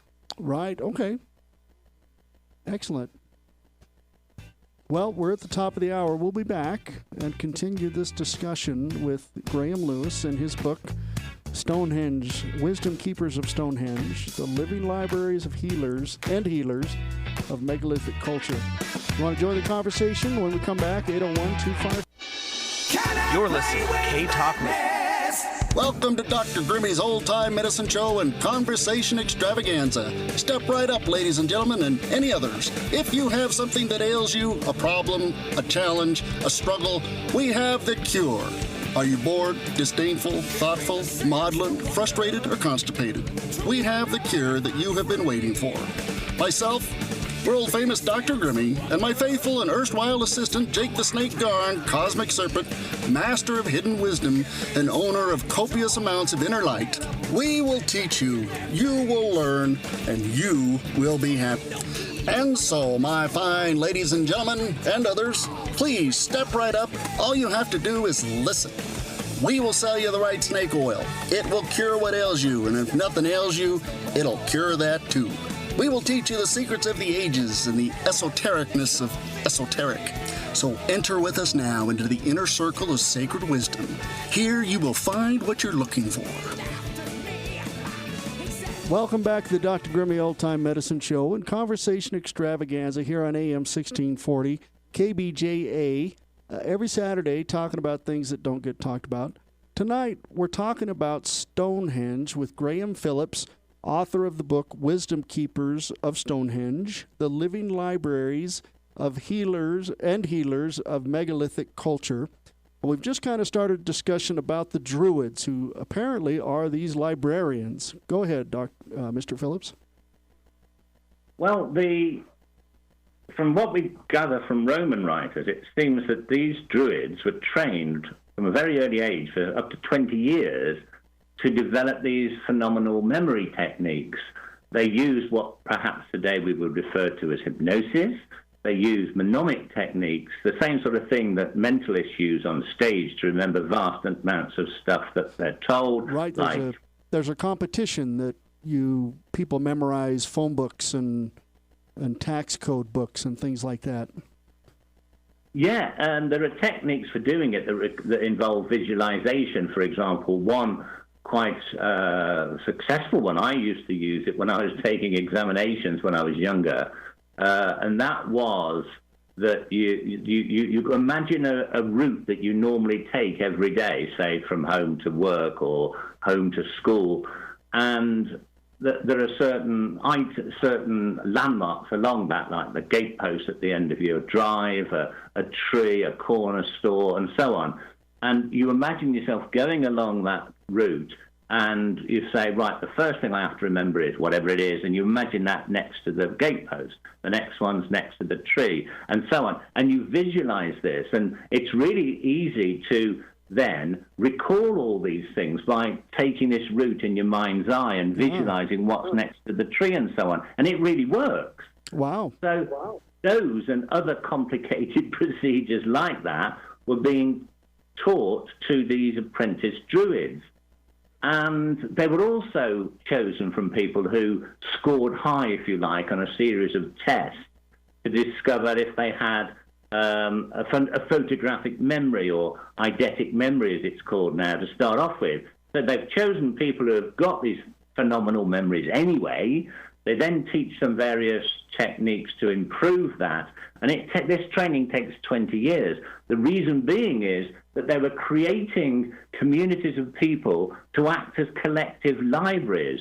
Some people would remember the things to do with agriculture, others to do with weapon making, others to do with law, regulations, and primarily methods of medication and healing. Now, this was because, as I mentioned before, these people, until the Romans turned up, had never developed any form of writing. Why? Well, primarily, there was nothing to write on. The manufacture of paper or papyrus had happened in the Roman Empire or in ancient Egypt, or writing on clay tablets like the ancient Sumerians from what's now Iraq came. None of these things were available in Britain, the right kind of materials for you to create and anything to write on, let alone the creation or the making of ink. So writing was never it never got invented. So the only way to remember it, to have a library of information, was to have these, for each tribe, to have these collective people who acted as living libraries. Now, the healing bit is absolutely fascinating, because the excavation of the graves of these druids, they were buried right next to, very often adjacent to, stone circles in a very distinctive type of tomb, different to anybody else was buried in, called a box tomb. It was basically an arrangement of stone slabs to create a rectangular chamber divided into two, in which bodies were put in one part and grave goods, things that they'd used in everyday life, and sacred items in the other. Then the whole thing, capstones were put across the top. The whole thing was covered in rubble and eventually a grass mound. So what you eventually end up with is a large grassy mound with an entrance stone to one end leading to these chambers. And these same kind of, we know from the Romans that this is where the Druids were buried. And the earliest of these goes right back to the very first of the stone circles. And because they're close by stone circles, or sometimes right next to them, it seems that these Druids, the people who are buried in these box tombs, were the people that were using the stone circles. Okay. So they were healers. What are some of the things that they found in these graves? Well, what is a custom many places in the world, through many old civilizations, is that people were buried with items that are associated with their everyday life. If you're a warrior, you're buried with your sword, shield, and so on. If you were a healer, you were buried with items of that trade. Now, if you want to call healer a trade. Now, what were buried in these box tombs along with the Druids are pottery vessels, which modern scientific techniques, and only recently, have been able to determine what these vessels actually held. And they all turn out to be what can only have been medicinal substances, natural pharmaceutical products, if you like, extracts from certain types of plants, like extracts from the plant mistletoe, which can be used, and in fact still is today, to help fight cancer. Modern chemotherapy uses an extract from a certain part of mistletoe in modern chemotherapy. The Druids had cups with this extract in them, buried with them in the graves. There are extracts from other plants for curing stomachache. There are analgesics for pain, for headaches, and cures for respiratory problems and cold fevers, this sort of thing. So this then starts to make sense of the intricate arrangement of stone circles. I mentioned before that although the stone circles like Stonehenge could be used as astronomical calculators to work out certain days of the year so that you could determine when to tend to crop, you wouldn't need this just for normal crop cultivation. But if you've got something that can tell you the very precise day of the year it is, because remember, these people didn't have clocks or wristwatches, Right. Or calendars in the normal sense we have today, that if you can determine the very precise time of the year that it is, even down to a moment of the night or even the day, then this could be very useful in the development of pharmaceutical products. I mentioned mistletoe. Right, There's an yeah. extract of mistletoe that can only be extracted to give you something that can help fight cancer cells on a very particular time of the year, but not only a time of the year, but a certain time at night. The reason being that mistletoe, like many other night-flowering plants, give off extracts to attract pollinating insects like moths and other night-flying insects. And for that reason, you have to know exactly when this chemical is being produced, because if you try and extract these substances at another time of the year or even a few hours out, you're going to end up either poisoning yourself or ending up with a completely useless concoction. So it seems like these stone circles were being used as very precise calculators so that the Druids knew when to harvest certain medicinal substances. Okay. Because I was wondering, mistletoe is poisonous, and they say don't eat the berries. Don't when you put them up in your house in Christmas, there's always warning labels telling you to be careful. And I was like, mistletoe is a medicine. Wait a minute, that didn't sound intuitive. Are you familiar with Robert Graves' the White Goddess? Yes, I remember reading that years ago. He talks a little bit about mistletoe being a part of the calendar, and that the bards, these Welsh bards, probably in the, perhaps post-Roman period, did the same thing. They memorized this large corpus of information about their history and whatnot. Maybe they're the survivals of this druidic practice of memorization. Yeah. When the Romans conquered Britain in the 1st century AD, 2,000 years ago, they began to realize that they could conquer each tribe very often by basically buying off rather than in battle. They bought off the local king or queen, local leaders, and said, right, you can be in charge of all this space. We'll build you a nice style Roman villa, but you basically just have to make sure that your people pay their taxes to Rome and you obey Roman law. And this was how they conquered most places, not by battles. But when there were revolts and battles, such as the one I mentioned earlier, led by Queen Boudica, then what happened is that many tribes in the country tended to unite, and the thing that was holding them together was their veneration of the Druids. And so the Roman Emperor Nero in around 61 AD decided that he was going to tell the governor of Britain, you have got to wipe out these Druids because they are over and above society. They seem to have a lot of influence. They can help organize a series of divided tribes to come together in rebellion. You've got to get rid of them.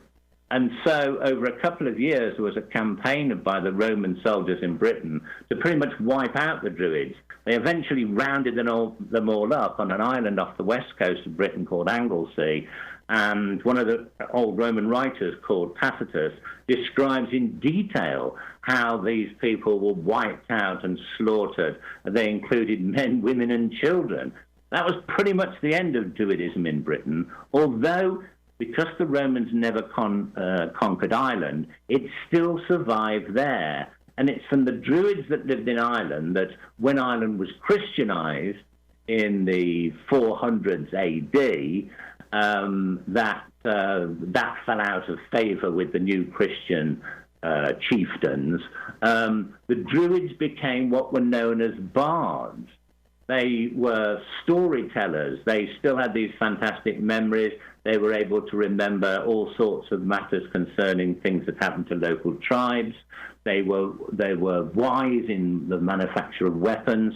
And you get the chieftains actually employing these bards as personal advisors. And around about the year 500, when Christianity took a stronger hold in Ireland, a lot of them migrated back to Britain, to the west part of Britain, because at this point the Roman Empire had collapsed and Britain was left in a state of turmoil, so they were pretty free to practice what they did over here. And so you've got these bards, these remnants of the Druids, if you like, with these phenomenal memories and these healing abilities, who were taken on as advisors to British chieftains or kings. And it is exactly at this time, around 500 AD, that the story of King Arthur is set. And of course, as we all know, King Arthur is said to have had this magician or wizard, Merlin, as his advisor.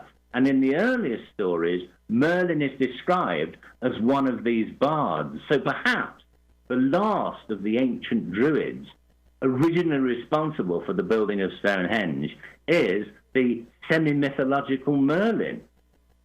Oh, wow. That's an interesting connection. Hey, so if you're listening, you want to ask some questions, 801-254-1640. We're going to hit a break here in just a moment. Let's see. There we go. We'll be back in a couple minutes. Again, 801-254-1640. We'll be back, Graham, just after this. Welcome back to Dr. Grimmy Old-Time Medicine Show and Conversation Extravaganza. We're talking with Graham Phillips, author of the book Wisdom Keepers of Stonehenge, The Living Libraries and Healers of Megalithic Culture. Speaking of the Druids, which is what we've been talking about. If you have any questions, if you want to join the conversation, 801-254-1640. So why did the Druids go away? I mean, they seem to have survived for, a couple of millennia, in spite of the religious differences that swept through where they lived, but they didn't survive Christianity. That's absolutely it. Finally, after the Romans left Britain, Britain became Christianized after the Anglo-Saxons invaded, who came from Germany. They became Christianized, and that pretty much was the end of the Druids. Now, I mentioned earlier that you get modern Druids that still perform ceremonies at Stonehenge on Midsummer's Day.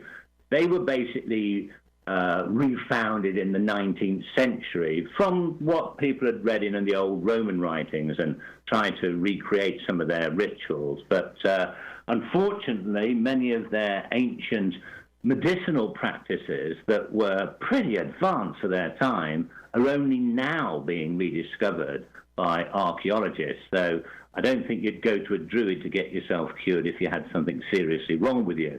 Not a modern druid anyway. But I might be wrong. I want to have a go at them. But I think the most fascinating thing that struck me about the whole of the megalithic culture in the British Isles that lasted for 3,000 years was where it started. Now, the traditional idea was that it must have come across from northern France, from an area called Brittany, which itself has got a megalithic tradition. In other words, they were building stone monuments just before stone monuments were built in Britain, but they're not stone circles. They're standing stones, rows of stones, which is pretty impressive. But it's not the actual... They had no stone circles like in Britain, and in fact, neither does anywhere else. Now, the idea was, well, maybe they got this stone building tradition from France. It came across with people were sailing across the British Channel, which was actually not quite as wide then as it is today because sea levels have risen. And they were coming over here in simple boats in large numbers. They settled, and then they came up with this idea of building stone circles in the south of England around what's now Stonehenge. And then the stone circle building tradition quickly moved northwards. And in a very short time, over 100 years or so, had pretty much established itself all over the British Isles because presumably of its incredible practical value. But the latest dating techniques that archaeologists use with using radiocarbon dating has shown something very different. Now, radiocarbon dating, you can't date the stones themselves. You can't date when they were shaped. But what you can do is date what's underneath the stones. Carbon dating, radiocarbon dating, is a scientific method of determining how old something was that was once alive, be it animal or vegetable, like wood or bone. And every living thing takes on a substance known as carbon-14, and when it dies, the amount of carbon-14 gradually decays over many, many centuries. And by determining how much carbon-14 there is in a piece of bone, a piece of wood, or something organic, an archaeologist can work out how long ago that thing died. So if a tree's chopped down to make something, or an animal's killed for its bones or antlers, then you can date when that happened. So you can say, well, that's pretty much the time when these items made from wood or animal parts were being used. Now, underneath the stones, the people who built them often lined the pits with bits of broken bone, antler picks that may have broken, and other organic material. This can be dated. And because of radiocarbon dating, which is now pretty accurate, they've been able to discover that the oldest stone circles are not in the south of Britain, but in the far north. In fact, the very first stone circle to be built, or at least the oldest yet to have been dated, is on the Orkney Isles, just off the northern coast of Scotland, the very far north of Britain. It's a pretty large stone circle, of which a few of the stones still survive, called the Stones of Stonehenge. And incredibly nearby, there is a virtually perfectly preserved village dating from that time, about 5,100 years ago, called Skara Brae, and you can still see the stones of its walls and the interconnecting passageways between buildings. This is where the very people who built the first stone circle lived. The only reason it survived is it was covered by a freak storm, a freak sandstorm, that literally covered it until recently it was uncovered by archaeologists. It's kind of like a British Pompeii, so to speak. Okay. So they've learned an awful lot about this very first stone circle building people who came from the north of Britain. That's where it started. And then as you go progressively further south, you know that the stone circles were built slightly later. So it starts in the north of Britain, which is really weird because where did it come from?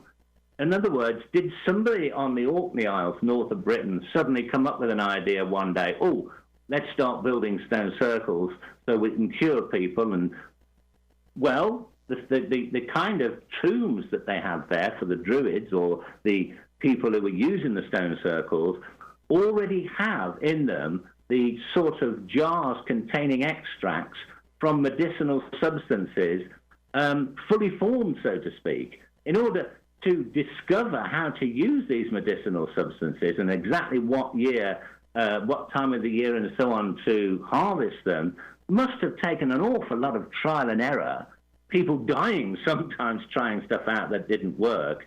And yet this culture started on this island north of Britain, fully formed. It already knew all of these medicinal substances. It already knew how to create stone circles. So where on earth did it come from? Well, I'm not saying it was the aliens, but it was the aliens. It's funny you should say that because I have to put that in there a little bit, right? No, yeah, it's funny you should say that because I've already just filmed a whole special episode for Ancient Aliens all about this. Okay, interesting. They're going to say it's aliens. I'm not, but anyway, that's been shown. I met Mr. Childress at a convention next Friday at 9:00. Oh, okay. What network is it going to be on? The History Channel next Friday at 9:00. Okay. Exactly a weekday on the History Channel. A special edition of Ancient Aliens, and you'll see me on it talking about and visiting all these sites, or some of them anyway, we've been talking about. Okay. Well, I'm going to watch that. Yeah, I met Mr. Childress at a convention. Interesting individual, very pleasant. It was the UFO, what was it? Oh my gosh, the UFO Congress, the International UFO Congress. They do it in New Mexico every year, or not New Mexico, Arizona. Close to Phoenix. The Phoenix Lights kind of brought everybody to that location. That's one of the, I talk about things that are folklore and archaeology. That's my training. So I tend to talk about the fringes of those belief systems. So sometimes I bump into UFO stuff. So it'll be interesting to hear what you got to say. So you're going to play the straight guy on that show. Yeah, I'm playing the straight guy, and a long-standing friend of mine is also an author called Andrew Collins. Okay. He's quite an expert on all UFO cases and that sort of thing. Okay. He's going to be playing the devil's advocate, saying, "Oh, could it be aliens?" That'll be quite interesting. Right. Yeah, it sounds like it'll be a lot of fun. So that's next Friday? Next Friday at 9:00. Now, whether I assume that's California time. Okay. I assume it must be California time, but 9:00 on the History Channel. But just look up the History Channel on Ancient Aliens and you'll see it. Okay. Oh, excellent. That'll be great. They can, you guys can get Mr. Phillip's book on Amazon. It comes in all formats. I like the Kindle format because I can read it on my phone while I'm puttering around doing other things. And it's not, not terribly expensive, but it is fascinating. You've heard, a lot of that here tonight. What do you think the future is in the archaeology of Stonehenge? What kind of things are they looking at? What do they want to know now? I think they're not really concentrating so much on Stonehenge anymore. Okay. There's a very large, Britain's largest settlement of the megalithic period nearby, a couple of miles away, called Durrington Walls. They're excavating that in order to find out exactly how people lived at the time. But that'll be interesting because that'll be the people who probably pulled the ropes building Stonehenge. Absolutely, yeah, absolutely. They're the people who pull the rope. But something else that I find absolutely fascinating, which maybe we'll have to talk about in the next section, because you're probably coming up to the commercial break, is how that it's not just stone circles these people built, but some massive earthworks as well. Yeah, I was going to ask you a little bit about that to see what your thinking was, because, yeah, we'll do that on the next segment. But because that is an interesting dynamic. It seems to be related to the stone circles, but yet in many cases they stand on their own, separate from the stone circles. A lot of the larger stone circles are surrounded by a ditch and embankment. Nobody quite knows why. It's not built for defensive purposes because the embankment's on the outside of the ditch, which makes no sense if it's going to be for defences. Stonehenge is surrounded by one, so is Avebury, and they're actually known as henge monuments. But the only thing about that's from where Stonehenge actually gets its name. Okay. So henge is the term for this ditch arrangement that circles the site. Absolutely. That's the henge part of it. And there are many, the larger stone circles, nearly all of them had these henge arrangements, earthworks around them. And they're all actually, as I say, they're built with the ditch the wrong way round for it to have been built for defensive purposes. The ditch is on the outside of the the embankment's on the outside of the ditch. But Stonehenge is the one that actually has got the ditch on the inside and the outside of the embankment, making it more like it was built originally for defensive purposes. So what's really weird is that Stonehenge is the one ancient stone circle in Britain that isn't actually a henge. Oh, well, yeah, okay. There you go. That makes perfect sense. That's about, well, when they slap a name on things, they don't always think about why. That's been my thought on historical naming. Well, I mean, nobody knows at all why these henge structures were built. I mean, they took a heck of a lot of work. I mean, remember, you're banging your way through solid rock with nothing more than animal antlers for picks. It would take forever. And they must have had some extremely important purpose. It seems to be something to do with blocking out the lower horizon and making a flat horizon around the stones in order for the viewing of stars rising and falling occurring. You could say the landscape around you is going to have hills, it's going to have valleys, right. It's going to look uneven, and it's going to be pretty difficult to determine where stars are rising and setting and so on. A level horizon around you created by this embankment is probably the reason for it. Okay, that makes sense. That yeah. So which was built first? The ditch arrangement or the circles? In the case of Stonehenge, the ditch arrangement was already there, which it may have been some form of defensive structure in which they decided to build the stone circle. Because remember I said in that case it isn't an actual henge. Right. But in the case of Avebury and the other stone circles, it happens simultaneously. Okay. Excellent. Wow. So it sounds like the megalithic was a pretty busy place to be. What other things were going on at this time frame? 3000 BC-ish, 2500 BC, 2600 BC, in other places. Are you familiar? Yeah, to give you some kind of timeline, at the time when these very first stone circles were being built from around 3100 BC, what's happening is the very first civilization is beginning in Egypt. The very first civilization is beginning in Sumer, which is in modern Iraq. Mm-hmm. And the very first civilization is beginning in part of India called the Indus Valley. So it's at the very, very start of civilization. There is some earlier evidence of civilizations in Turkey, such as Göbekli Tepe, but that is many thousands of years earlier and seems to have been just a one-off. So Stonehenge coincides with the very birth of civilizations throughout the world, which is weird in itself, because all these places are totally separate from each other.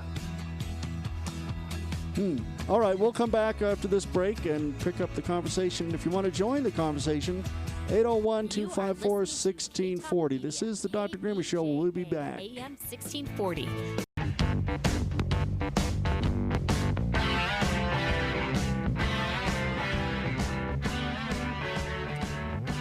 Welcome back to the Dr. Grimmy Old Time Medicine Show and Conversation Extravaganza here on AM 1640 KBJA, talking about Stonehenge and Graham Phillip's book, The Wisdom Keepers of Stonehenge, The Living Libraries and Healers of the Megalithic Culture. You can get that on Amazon, audiobook, print form, and on Kindle, depending on your desires, and it. You know, it's well worth it. I found it to be a fascinating book. So you wanted to talk about something for this break. Go ahead. Yeah, it's just the other structures that the megalithic people built, which are really mysterious. I mean, I can't really give an answer to these. So this kind of like leaves, there is still mysteries to be solved. The larger stone circles, such as Stonehenge and Avebury, called megalithic complexes, of which there were quite a lot throughout the country. They were probably like for a tribal area. If you like, in today's Christianity, you'll get a cathedral, and then you've got lots of parish churches that are run by that cathedral. Well, if you imagine the megalithic complexes are like cathedrals, and the smaller stone circles are like local churches, you've probably got a megalithic complex for each of the dozens of tribes that existed throughout the British Isles. Now, these complexes, although they started off as stone circles, around 2500 BC, they started having other structures erected inside them, like at Stonehenge, you've got these horseshoe arrangement of stones. And at Avebury, you've got other stone circles built within the main stone circle. But they also started adding what are known as stone avenues. That is, rows of stone, usually about 6 feet high, placed equally apart in parallel rows, about 50 feet wide and about 50 feet between stones, that went for miles from stone circles, sometimes in straight lines, sometimes they bent round. And Avebury, for example, has 2 of these. Stonehenge has 1. Unfortunately, because over the years, people have knocked the stones down for farming purposes and so on, I don't think any of the stones of the avenue survive at Stonehenge. It's only known about because of aerial photography showing different crop marks in the land.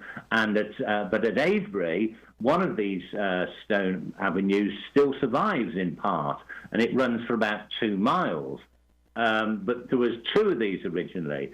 And at Avebury, between the 2 stone avenues, a couple of miles from the main stone circle, is this huge artificial mound.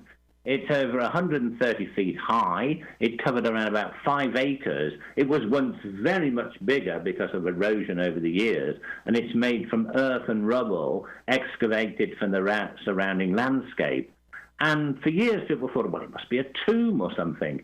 But modern archaeology, geophysics surveys, and so forth have shown that there's nothing inside it. No stone chambers, no bodies buried within. It's simply an artificial hill.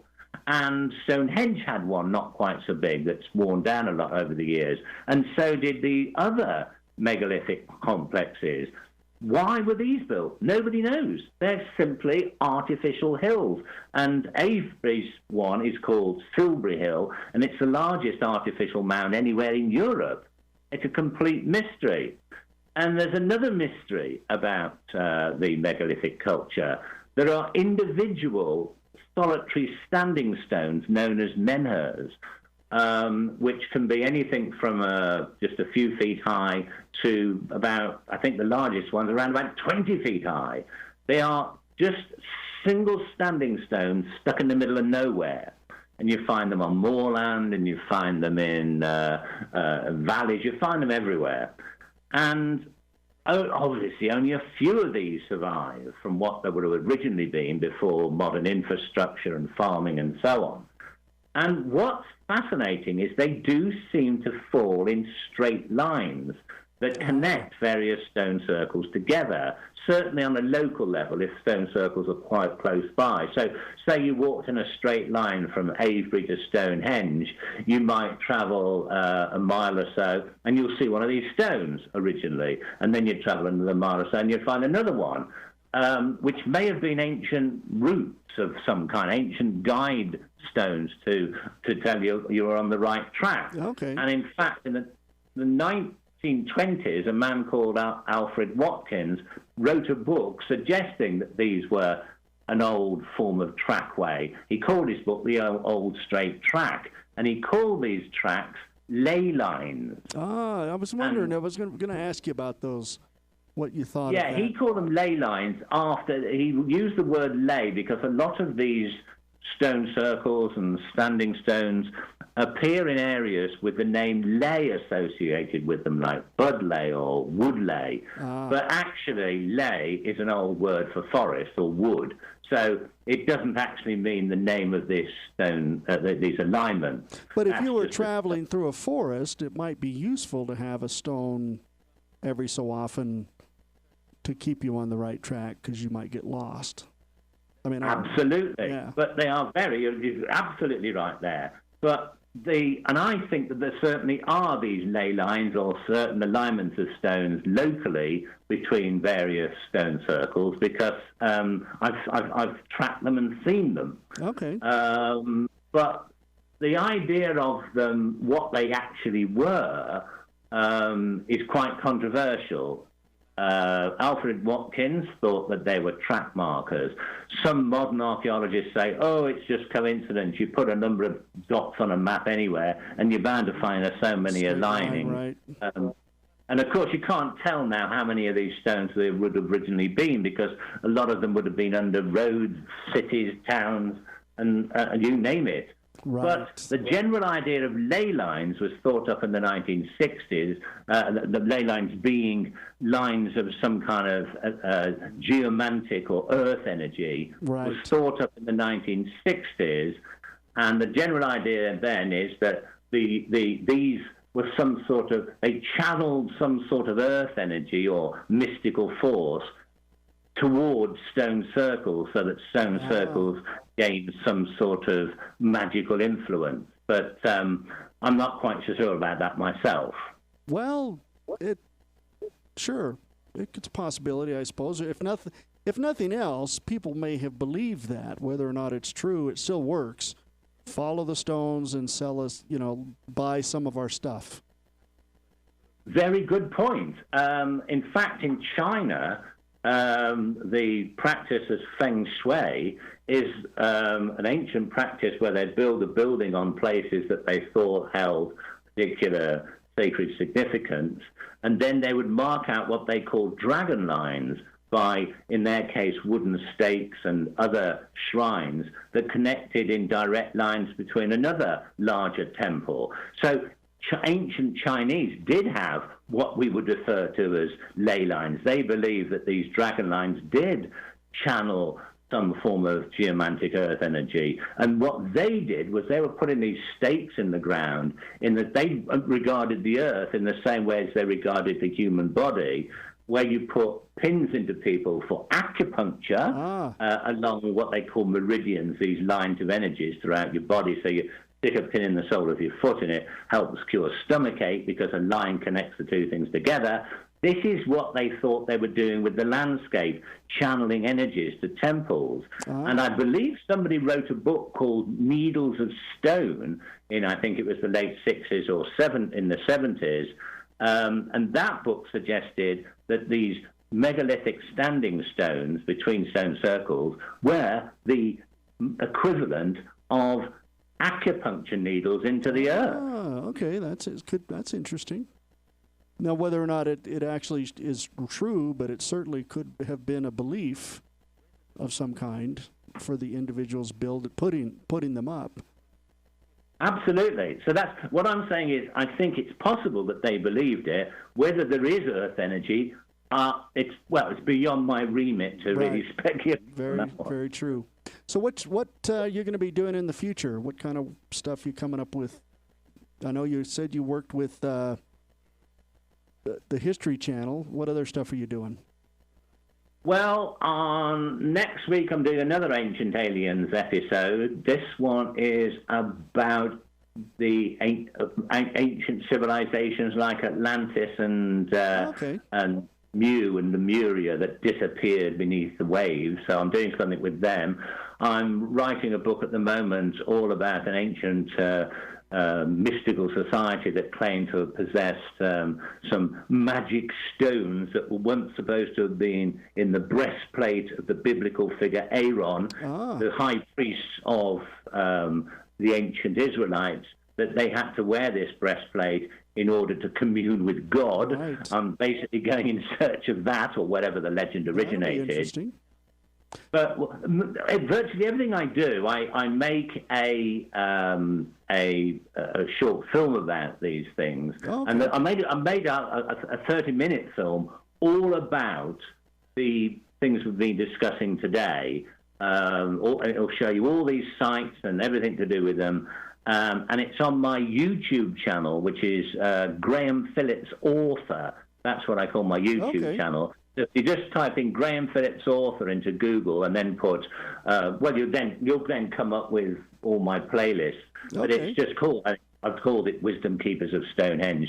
So you can see all about that. You can actually see the sites we've been talking about. That'll be fun. Yeah, I like to read a book with Wikipedia open, and then I can see something I don't know, and I can go to Wikipedia, and 9 times out of 10, it'll have a photograph of what it is that's in the book, which is an interesting way to read something. Well, this is there's photographs in my book, but this is a way of actually seeing these places in movie film with me there talking about it. Excellent. That sounds fascinating. I will look that up. It's been a great night. Tell us a little bit about where we can get your book. I know I've mentioned it a couple times, but you might know other places.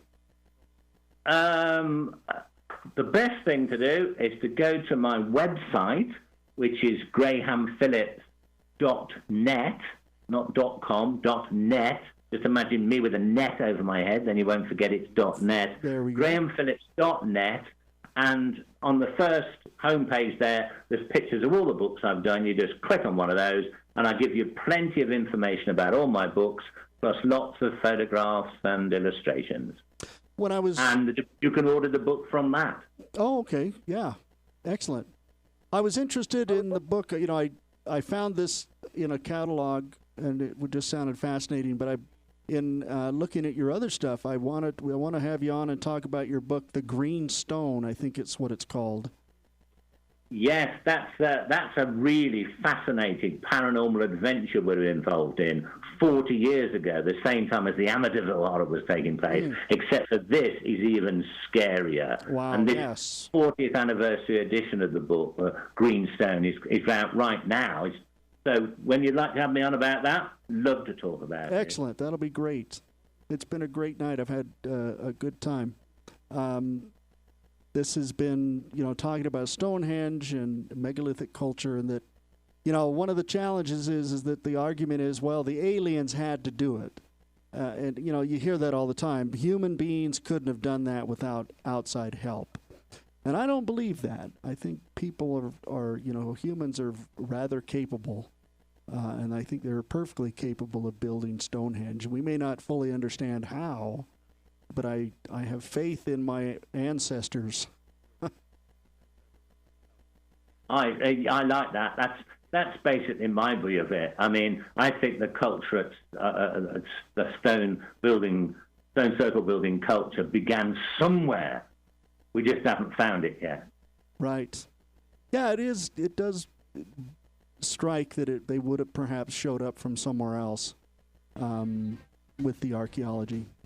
Well, thank you for being here. I appreciate it. It's been a great conversation, and I look forward to talking to you again. Thank you. This is the Dr. Grimmy Old-Time Medicine Show. We'll be back after the news. If you want to join the conversation, 801-254-1640.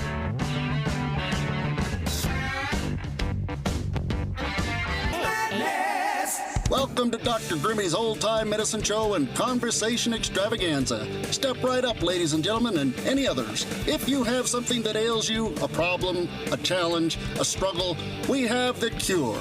Are you bored, disdainful, thoughtful, maudlin, frustrated, or constipated? We have the cure that you have been waiting for. Myself, world-famous Dr. Grimmy, and my faithful and erstwhile assistant, Jake the Snake Garn, Cosmic Serpent, master of hidden wisdom, and owner of copious amounts of inner light, we will teach you, you will learn, and you will be happy. And so, my fine ladies and gentlemen, and others, please step right up. All you have to do is listen. We will sell you the right snake oil. It will cure what ails you, and if nothing ails you, it'll cure that too. We will teach you the secrets of the ages and the esotericness of esoteric. So enter with us now into the inner circle of sacred wisdom. Here you will find what you're looking for. Welcome back to the Dr. Grimmy Old-Time Medicine Show and Conversation Extravaganza. We just finished with our guest tonight, Graham Phillips, the author of Wisdom Keepers of Stonehenge, the Living Libraries and Healers of Megalithic Culture. But I've got another hour to talk, so if you want to join the conversation, 801-254-1640. I'm here till midnight, talking about things that don't get talked about. And we've had a great conversation about Stonehenge, this enigmatic megalithic complex in southern England that's been there 5,000, started 5,000 years ago. So probably, before Abraham was bebopping around the desert, Stonehenge, somebody was thinking about making a circle. So it's been around, it's been a part of human experience for a long time. Now, Mr. Phillips' argument about what Stonehenge was used for is that it was a astronomical, I want to say calendar, I suppose, but because of the nature of the way the Druids, this culture that seemed to be living throughout the British Isles for 2,000 years, in the course of archaeologically, we see as many as 3 cultures come into the British Isles, migrating from other locations, and we don't lose this. In many cases, when you get a migration into an area, the current culture kind of gets absorbed into this culture that's taking over, that seems to take over. That they bring their religion, they bring their view of the world. But when we see that in the regards to the burial practices, that the burial practices seem to change over time as these new cultures come in, the grooved ware people, the beaker people, the urn-filled people, and their burial practices change. But throughout this, archaeologically, we see a cultural footprint of a group of individuals, a group of culture, a tribal group, a group that has the same burial practice starting from 3100 plus BC, to the Roman period. These box tombs, these squares built with stones, split in half, the deceased put in one side, the burial goods in the other side, and they are consistent, healing material demonstrating these individuals were involved in healing. And this process, the same kind of burial shows up archaeologically for almost the entire 2,000-year period from 3100 plus BC to Roman times. And so we have this cultural group that seem to be, that they don't get absorbed. They don't get subsumed into other cultures that have moved into the area. And so the question is, why is that? How is that? That's not necessarily what you see archaeologically. And the argument is that they had this knowledge of healing and this knowledge of using medicine, and so they were a resource. So if you moved in, you realized that they were a resource, you didn't want to destroy them, you'd simply, go about your business, and then, they were probably willing to share their knowledge with anyone who asked, and so they did. And they continued. And these druids, these highly skilled individuals in healing and in other processes of the megalithic, continued. And that Stonehenge and the stone circles in general, Stonehenge in particular, were places that you could look at the sky, measure against the horizon when the solstice occurred, and more practically when particular stars would rise or set on the horizon. Because, with the use of the herbs and plants that we find in these box tombs, they are highly toxic. We have mistletoe is one example of that plant. Another one is figwort. Thorn apple is another plant. Tansy is another. All of these are toxic if they are not prepared correctly, and it is a process. And more importantly, in some cases, these plants, like another one, meadowsweet herb, which is an analgesic, acts like an aspirin, was originally the original source of what we now call aspirin. It has to be harvested at just the right time. Otherwise, it can be toxic if it's not, harvested at the right time, prepared the correct way. And that the Druids, this common archaeological feature throughout the megalithic period, they're always there, seems to be healers and have this knowledge, and would have to have a way of telling exactly when to harvest particular kinds of things or what day it was, so that if you were going to prepare this material, you would be able to use the calendar circles, these stone circles, which apparently are all over Britain, to do so. And that this healing was such a powerful and useful practical application of this physical process. It wasn't just religious, so it didn't get subsumed by other religious beliefs that came in. It had a very practical application that were respected by those groups that immigrated into the British Isles. These three groups, we start off with the grooved ware people, and then the beaker people, and the urn-filled people over the course of the 1,500 years, from the beginning of the first evidence of the building of Stonehenge to when the Romans arrived. And so that's the idea that Stonehenge was a calendar process to allow this very skilled group of individuals, the Druids, to harvest and process and prepare these medicinal herbs effectively, so they didn't poison everybody. And they needed a way to know when to do that and how long. They needed a way to tell time on the calendar in a very specific, measurable way, not just moonrise and moonset, but the rising and setting of stars. And so that's the purpose for Stonehenge and how it became what it is. If you have any questions, 801-254-1640. This is the Dr. Grimmy Show. We are live talk radio, one of the last bastions of talk radio in Utah. Many stations claim to be talk radio. They'll have somebody for an hour or two who will bang their lips together, maybe talk to a couple people.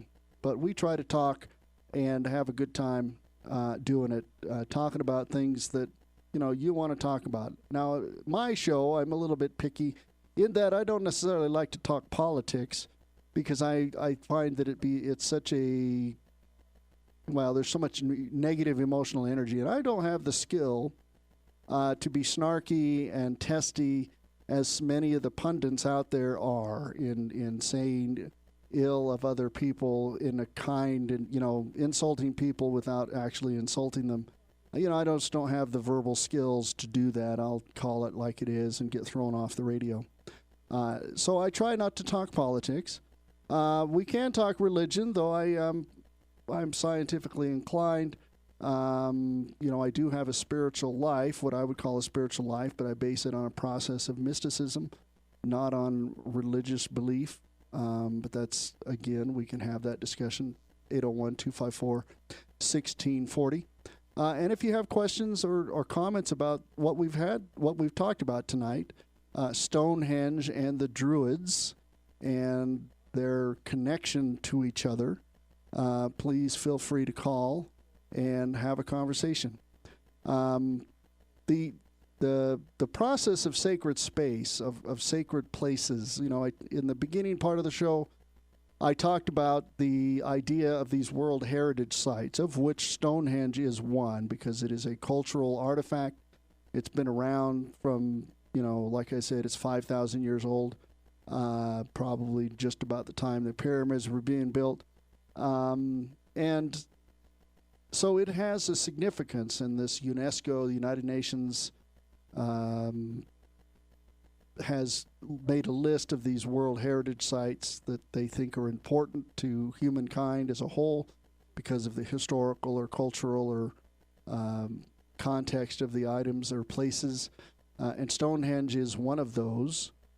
But the idea of sacred space, that the idea of, we have one of the aspects of Stonehenge is this circle, this bank and this ditch and bank that surrounds the circles, and we find these in many of the other stone circle complexes in Great Britain. And so this is a defining characteristics in that the space is being defined in a specific way. And I think the term is, and what we find this even earlier when we go back in Mycenaean and Cretan archaeology, we see sacred space be defined. They were big on mountaintops and caves as sacred space, and inside their homes there would be a small space that was set aside with a table and offerings and imagery and of the gods, terracotta figurines, clay figurines of the gods inside their houses. And most of the homes had this little shrine sort of space that was distinct from the rest of the space. And that is kind of fundamentally the nature of sacred space. The temnos is the Greek term, that there is an inside and an outside. And I wonder if that existed at Stonehenge. Was there an inside and outside in this? We find archaeologically in Stonehenge, we have the circle with this ditch and bank, and we have an avenue, a space that has a couple of raised ridges on either side. It's an avenue that breaks through the circle so that you can enter into the circle, so that even the way in is something that is specifically defined, and not just, you couldn't just wander in unannounced, perhaps.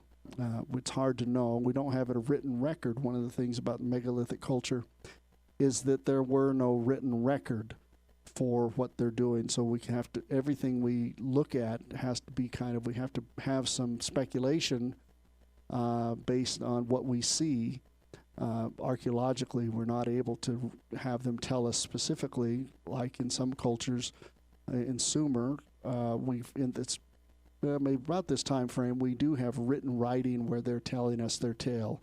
The Epic of Gilgamesh dates to about this period, maybe a little later, but pretty close to this period. So it's very diverse, different. And our guest made the comment that, well, there was nothing to write on.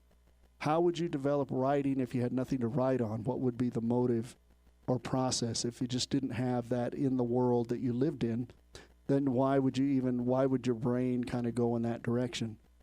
So they found other ways, and the argument is that Stonehenge, according to the Greek and Roman writers, were expert memorizers. Okay, we have a caller. Let's bring him on.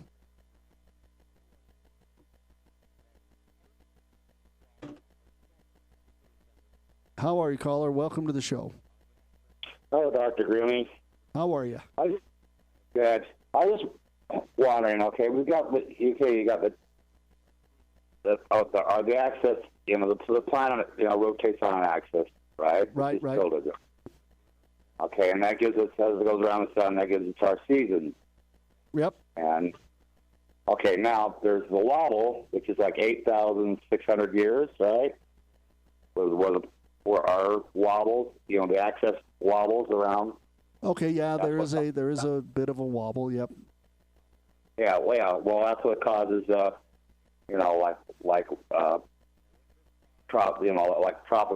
tropical climate in North Africa, and all the lakes and that that come and go every 8,000 years or whatever. So wouldn't the stars be in different locations due to the wobble? There is the precession of equinoxes that the stars do move their locations over time.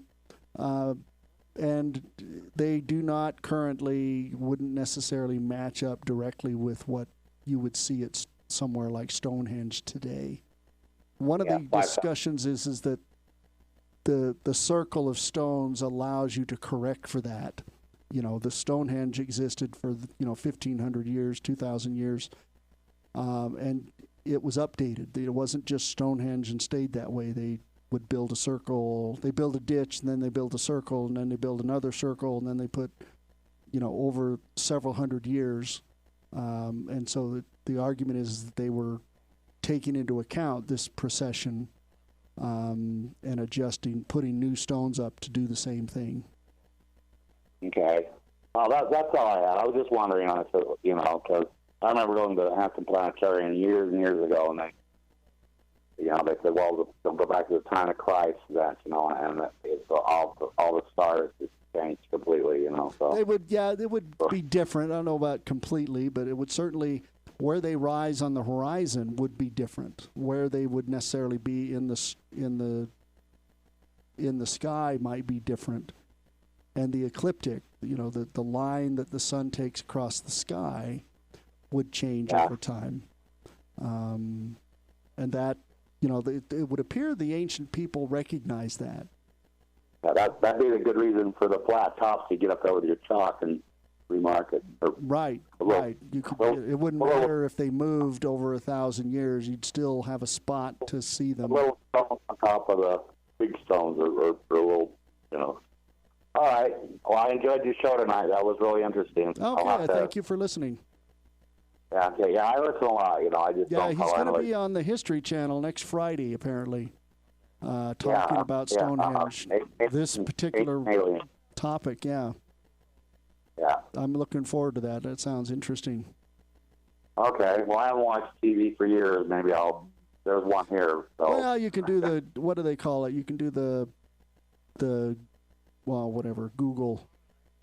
Oh, yeah. TV, Google, whatever they call it. Netflix and all that sort of thing probably has it somewhere. Well, all right. I'll let you go, and really enjoyed the show. Thank you. I appreciate it. Thank you for listening. Yeah, that is an interesting dynamic when we discuss Stonehenge and the argument that it was designed to show the specific rising point of the stars for specific times of the year, for this purpose of knowing exactly when to process or harvest these medicinal plants, that when you look at the residues that were found in these containers in the box tombs over the course of the 2,000-year period of Stonehenge, you would have to do so carefully and very specifically. And so even though there is the precession, whereas the stars would move where they rise over time, 500 years, and it would be different.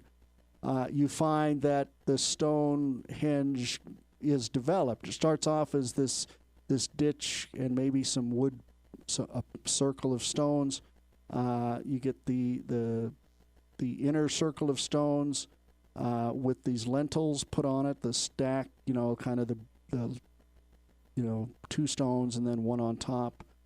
And then inside that, you get another horseshoe-shaped device, plus there's a circle in the stone, plus you have another stone outside the circle, that's the heel stone that's significant. Most stone circles in England have this heel stone. The king stone is what archaeologists call it for unknown reasons, because it points to the major solar event, usually the solstice, either the winter or the summer solstice, depending. And again, our guest argued that was probably tribal, that each tribe had, a thought about what would be significant. So maybe one tribal group would build a stone circle that would have significance for the winter sunrise or sunset versus the summer solstice. I don't know what that's an interesting dynamic of what would be the drive to have a difference in that as a belief system, perhaps. I don't know. If you have a thought about that, 801-254-1640. In our country, we have, the Catholic faith, but even within Catholicism, there are variations. And we have the Protestant, faith, which within Protestantism,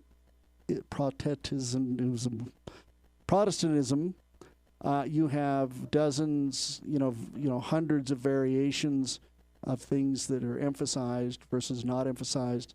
Even Mormonism, the common dominant religion of the community that we're in, has flavors of various types, some less amiable than others. And that is a struggle. There is a constant process within any religious organization, too, as the LDS Church calls it, correlation, to keep everybody on the same page. And the Catholicism has struggled with that. It led to the formation of the Inquisition, the idea of attacking and defending the faith against heresy. Those people who started to believe things that were not, were not in line with the right. So we see perhaps evidence archaeologically of that same kind of division, diversity within the belief in the megalithic period, with these thousands of stone circles, but significantly set up to measure different solar events on the horizon, such as either the winter solstice versus the summer solstice, the sunrise versus the sunset. And there's no rhyme or reason. It's difficult to find a pattern that you can, describe and perhaps be able to say, well, this is why they did it. It just seems to be a preference. And so maybe that was the case in the megalithic period, that there were individuals who thought the winter solstice was more important than the summer solstice, and the sunrise was more important to the sunset, or vice versa, on a tribal, family, clan sort of group. And we're not talking large populations, 40, 50,000 people in the area at the height of the building of the most dominant present part of Stonehenge, these lintel stones, to draw from. And that's an interesting part of human nature, is that if we really want to know what ancient people thought and looked like and thought about, we can look at ourselves and say, well, some things that don't change. This idea of everybody thinking the world, they have the right answer to the world, my way is the true way, was probably the same thinking that went on in the megalithic world. You dummies should be looking at the winter solstice sunrise, not the summer solstice sunset. And that was, who knows how complicated or how much energy was involved in those differences. Throughout it, of course, we have the Druids, this common, when we measure religious belief basically, archaeologically, the only way we can really measure that is to show burial practice. If we look at the burial practice of what are the Druids, it is consistent. It lasts 2,000 years from the early, 3300 BC to the Roman period. We have the same kind of burial system for these Druids and the same kind of burial goods, these healing herbs in bottles and jars and unguents and saws and knives and things to heal people and fix people within their burial goods. That was a common denominator. These individuals were there irregardless of the migrations, came out of the Netherlands, came out of Germany, and swept across the British Isles and brought their burial practices with them, which again, since there was no written record of this period, all we can do is speculate based on what the archaeological physical evidence tells us. And so the one way to argue religious belief is burial practice. Now, whether that is a connection or not may not have been the case, but it is the only way. It's the only way we can do it archaeologically. Now, in our modern world, if we were to look at religious variations in religious belief in burial practice, you might not see the same thing. Archaeologists for 5,000 years from now, looking at our burial practice, are going to find a very common, people in the ground, headstone. There may be, a stone box involved after a period of time that was consistent for several hundred years. But we're not going to be able to necessarily derive religious belief from that particular evidence, because even though when we look at our country today and we were to say, well, is our religious belief similar? We would say no, it's enormously diverse, it's enormously varied. But when we look at burial practice, as they are in the megalithic British Isles as a measure of religious belief, that measure wouldn't be useful in looking at our world, because we wouldn't necessarily be able to see much of a difference. We would say, well, the stone box burial people, we wouldn't be able to necessarily derive the distinct differences of religious belief in burials. That may be true when we look at the archaeology of the megalithic. We're not seeing a true representation of what diversity may have been, but it is the only claim we can make archaeologically. And it is a simple way to define a belief system, or at least a practice that can be measured physically. We talked last week about how we take care of the dead was important, that how we deal with the dead mattered, that how we treat them was important. And we see that in this discussion of Stonehenge, is that there was a very long tradition of burying the dead in very specific and care. It took effort, it took process to bury these individuals in some of these megalithic tombs. It wasn't just digging a hole and throwing them in and poking a stick in the ground.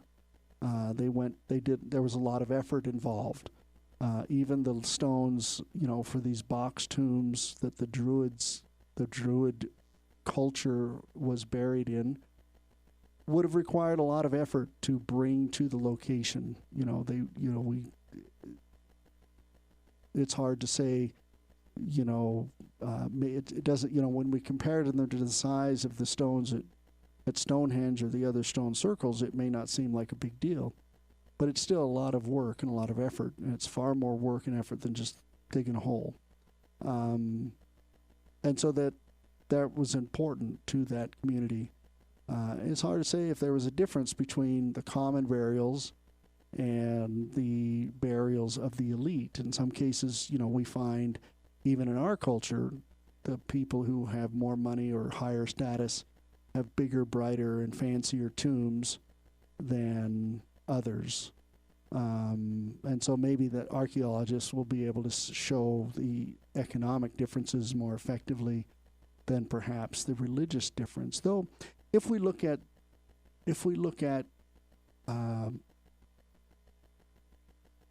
tombstones and the imagery and dynamic that we find on tombstones, you do get a much more clear picture of perhaps the religious belief or variation of belief that an individual may have.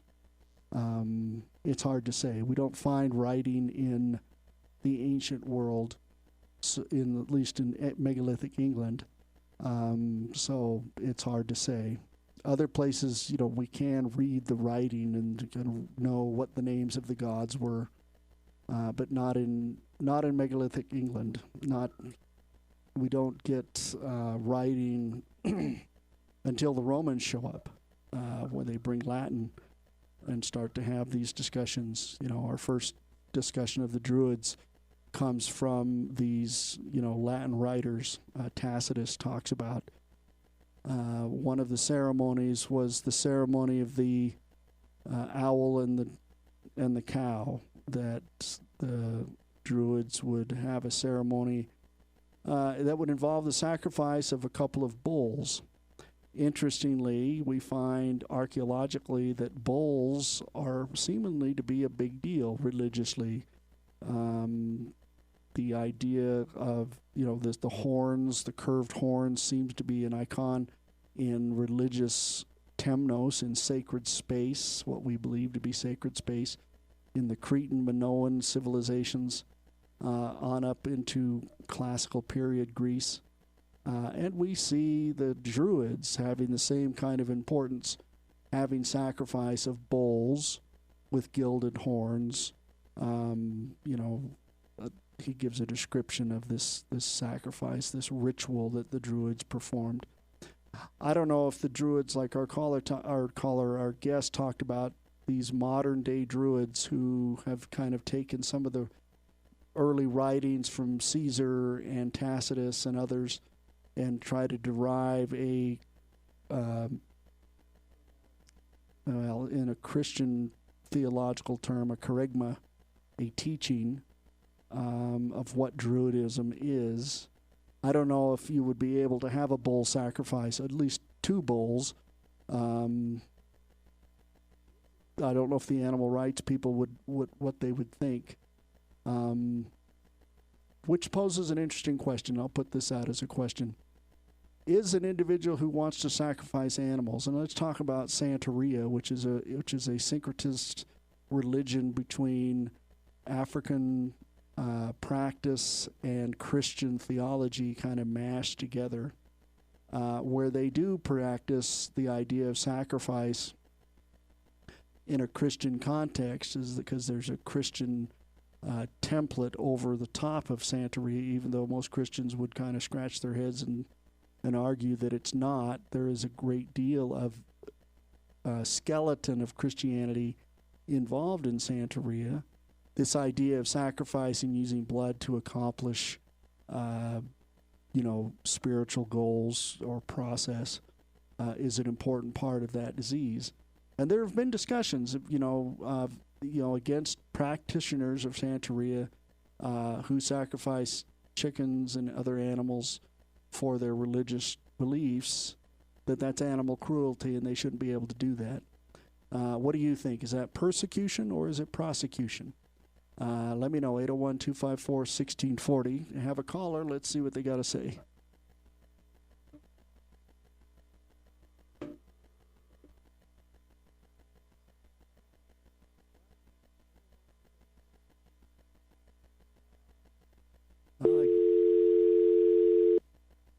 I guess I don't have a caller. Try again, 801-254-1640.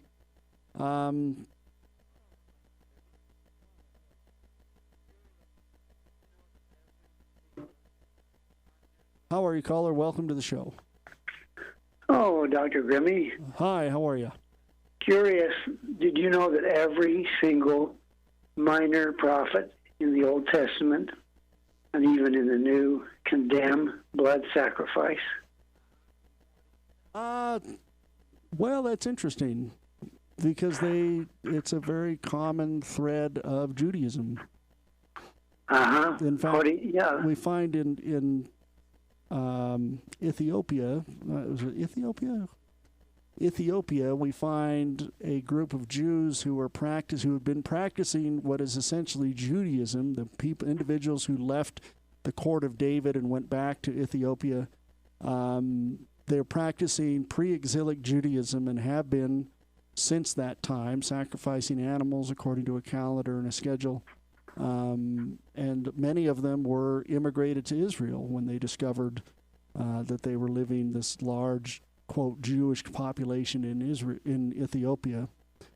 So we have cultural evidence that there was a practice of blood sacrifice in pre-exilic times prior to 600 BC.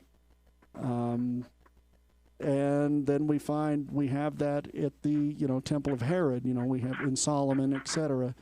We have the same thing. We have post-exilic practice of sacrifice. The curiosity is, though, when you read all of the minor prophets, after you get away from Leviticus and Deuteronomy and all that, the political history or the whatever you call it, their shadow government. But as soon as you get to the words of every prophet, and the most profound is, of course, Isaiah chapter 66, verses 3 and 4, where he begins, "Whosoever slays the ox is the same as he who slays a man." And it's really curious. I was driven to look at that issue. Since I worked, in pathology and medicine, I didn't see any benefit from consuming flesh. And I said, okay, now I've got to be in step with the Creator and with our faith. And when I started to dig very deeply into each of the writings of the Old Testament and all the way through, every single one, and I mean it literally, when you're looking for it, every single prophet condemned it. And of course, as a consequence, they were either, exiled or murdered, one or the other, because the priests were the ones that were profiting from that sacrifice program. People would come for a long distance, and then since their animals would be gone or worn out, they would not bring an animal, they would bring money. And with money, they would purchase an animal in the gate of the temple. And that animal would go through the curtain into the temple, and quite often, later research, you find out that animal would not be sacrificed, but be brought around, taken to the pens and the tables of the money changers, and they were changing money for animal sacrifice. That animal would be recycled. So an animal may be recycled a dozen times before it maybe even saw death. And in that process, the priests were collecting all kinds of cash. Yep. Well, interestingly, there is some threads of evidence that human sacrifice in the earliest, I don't want to say Judaic, but in the early history, there was perhaps evidence of human sacrifice, at least sporadically, if not consistently. Oh, yes. And so maybe some of what you're seeing is an adaptation, that, well, we never had a human sacrifice, so you can't argue about that. But these early writings very well may have been against that, rather than what they seem to be talking about, what perhaps they were redacted to talk about as animal sacrifice, even though that wasn't the practice within Judaism. Animal sacrifice was a major component of Judaism. Well, if you had a appetite for, Big Macs, you better make sure your scriptures support your behavior. And so every prophet, Isaiah, Jeremiah, Ezekiel, Daniel, Nahum, Habakkuk, you name them all, every single one, of course, were at odds with the priests. Well, that does tend to be the definition of prophet. Mm-hmm. And it was bizarre when I started looking for that issue. You have to be looking for it because it's kind of subtly hidden or kind of obscured. Well, but every single one of them yeah. condemn blood sacrifice. For example, I think, maybe Jeremiah, I'm trying to remember, he says, he's supposedly speaking in behalf of God, I never asked for sacrifice. All that I ask is that you be my people and I be your God. And then, of course, we're told this is sacrifice, that you do all that you do in the name of the Son, repent and call upon God in the name of the Son forevermore. So what is sacrifice that God wants? It's the broken heart and the contrite spirit. So all of this other stuff is a corruption of the original, requirement of God of Adam, and that was to sacrifice his sins and offer a broken heart, a contrite spirit. Right. What's really sad in all this, when we've been misled into believing that the only way to make God happy is to kill an animal, then we have no problem doing it for not only for sacrifice, spiritual, so to speak, but also for our own belly. Right. And for our own profit. I'm an old rancher. I'll tell you that, animals are the most profitable industry, of resources coming from the earth, outside of oil and gold now. But in terms of time and generations and millennia, livestock was the way to be a wealthy man. Right. And if your religion were to teach that the only sacrifice that's required of God is a broken heart, then that does not give you excuse for the shedding of all these animals' blood. Can you imagine going to the temple in the Feast of the Tabernacles, when there's at least allegedly thousands and thousands of animals slaughtered in one day or a few days, and the blood is running out of a pipe to the east into the valley on the side? Imagine the stench. Yep. But see, this sets a precedence, quite frankly. If we can kill an innocent animal, then we can take care of a person that's not quite fit, like a slave. Yeah, sacrifice is an interesting theological conundrum. It's worse than a conundrum. It is the basis for almost all disease. Well, right. Yeah. I mean, there is something to be said for that, too, that critters... Anyway, since I got you a little sidestep, when you get a chance, we've been loading more and more data on that Meadows fire case over here. Mm-hmm. We just went through 2 subsequent court hearings. It's been rather fun to see how, I hate to say this, but the bureaucracy is scrambling to cover their serious error that has caused injury to a man for now going on 17 months. Right. Injury to a man and his wife and the other people, including the other person of interest, who is terrified because he thinks that was a truly arson fire and he might be blamed for it if Ron is not convicted.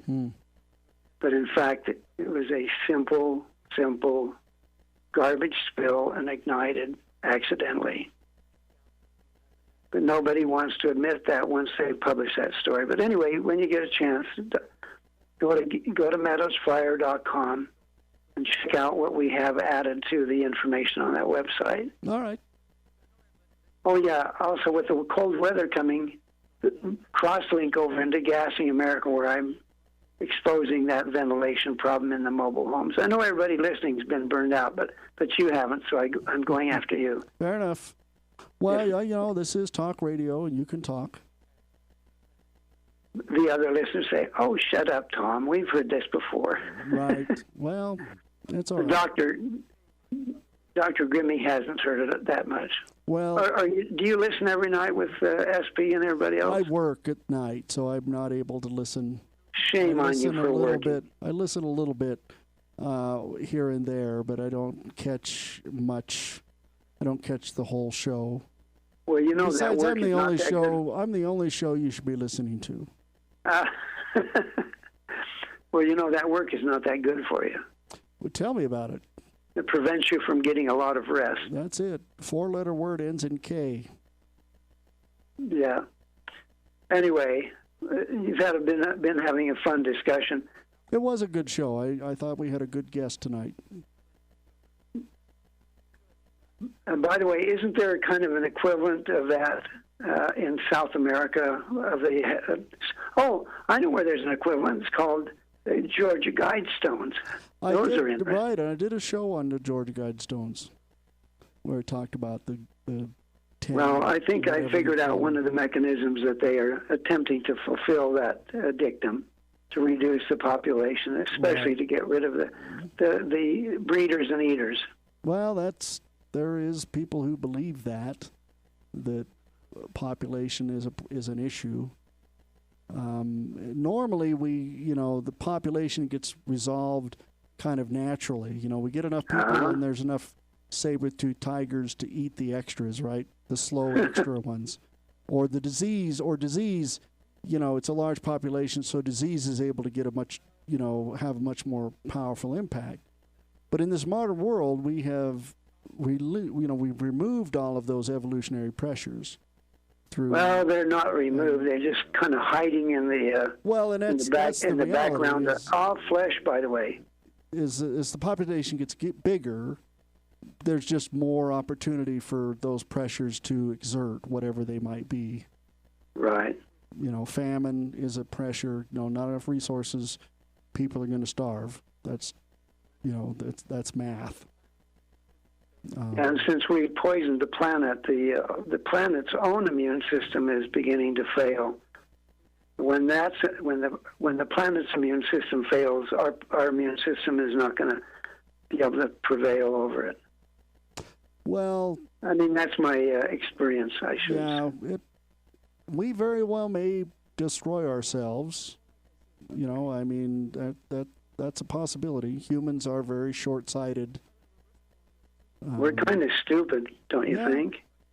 Well, like I said, if the aliens ever visit, they'll be like, "Oh my gosh, it's those bipedal things. They're all over this planet too. Spray the planet." Exactly.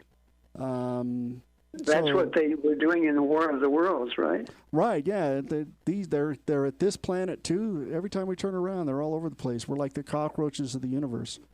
Bipedal creatures. Well, I think that's why they put a Van Allen belt around the Earth, so that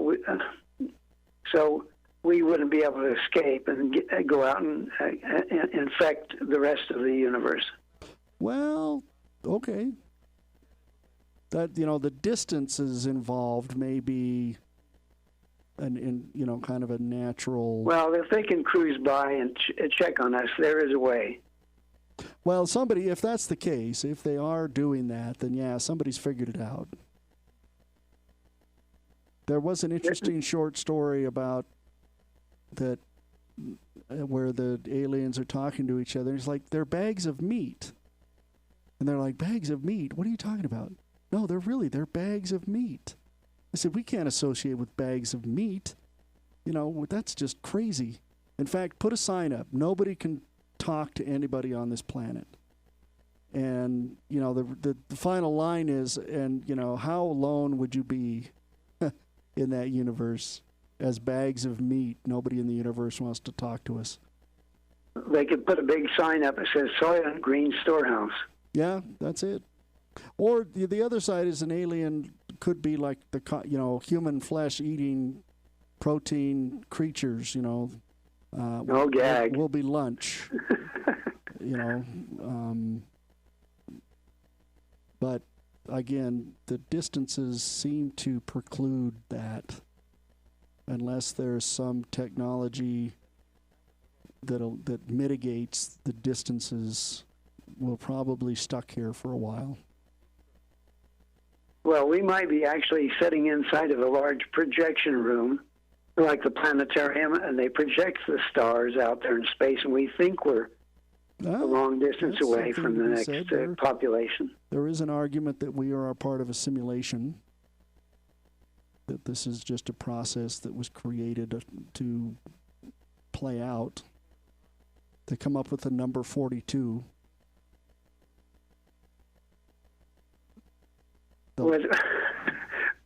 I'm number 41. Are you? Well, you remember The Life, the Universe, and Everything, the book, Douglas Adams. Then the question, the ultimate answer to the universe was 42. Uh-huh. And they're like, well, what do you mean 42? What does that got to do with anything? And they said, well, that's the wrong question. You're not you asked the wrong question. What's the meaning of life and the universe and everything? And it was the number 42. Uh-huh. And then they were like, well, what is that supposed to mean? I was, well, that's a whole different question. Interesting book. If you get a chance, it makes for a good read. I'm assuming they have it in a reading book. You know, my site was taken from me in D.C., so I have to depend on a book reader. Right. They have. Yeah, I think there's an audio version. I'm sure there was something I was reading about the federal government. It has a audio book library of some kind. I don't remember the name of it. Yeah, Utah has the Blind Library and the Blind Congress. It's pretty nice. When I found myself without ability to read, I reached out and found out that they did have. So what they do is they let you borrow or loan without charge a book reader machine, and then they send you books at your request, or they'll actually do it periodically, just send you a book, depending on which. Yeah, I wouldn't be surprised if that book is in the library somewhere, because it's a pretty... I'll check on it. Yep. The Hitchhiker's Guide to the Galaxy. What I found cute about, I was born in 1941, and then, of course, in Judah Ben-Hur, remember I forget the name of the guy that walks back and forth through the galley in the rowers. He said, "What is your name, 41?" And he said, "Judah Ben-Hur." That was Charlton Heston. Right. So 42 is the answer? Well, there you go. Maybe that was a play on that. I'll have to watch the movie and see if there's a connection. Again. Yeah. Yep. We're about at the end of the night, but it's been a good conversation. I hope it's been a good show tonight. Did you listen to everything or just come on late? Well, I was working on, since I'm blind, I have a friend who's blind dead. Mm-hmm. I have a friend who I work with who has vocal issues, and he's been doing a good job of helping me put together my dialogue on that website and put the materials up. Okay. What's really sad is the city over here didn't realize that they were picking on this poor man easily as a fall guy or victim because he's handicapped, has communicative disabilities, but they didn't realize that they had me in the same facility. Right. So when I was, as a consequence of being a whistleblower, I lost my home and everything, ended up here in the same housing. And it's just by real serendipity, or I guess it's the will of heaven, that I was here when the fire occurred. They didn't realize they were also dealing with a man who was trained by the RAND Corporation in combustion dynamics. Anyway. All right, well. It is the end of the night. Thanks for the call, yep. It is. Take a look at that website, Dr. Grimmy, and give me a holler and tell me what you think. All right, sir. Thank you. This is the Dr. Grimmy Show. We'll be back next week.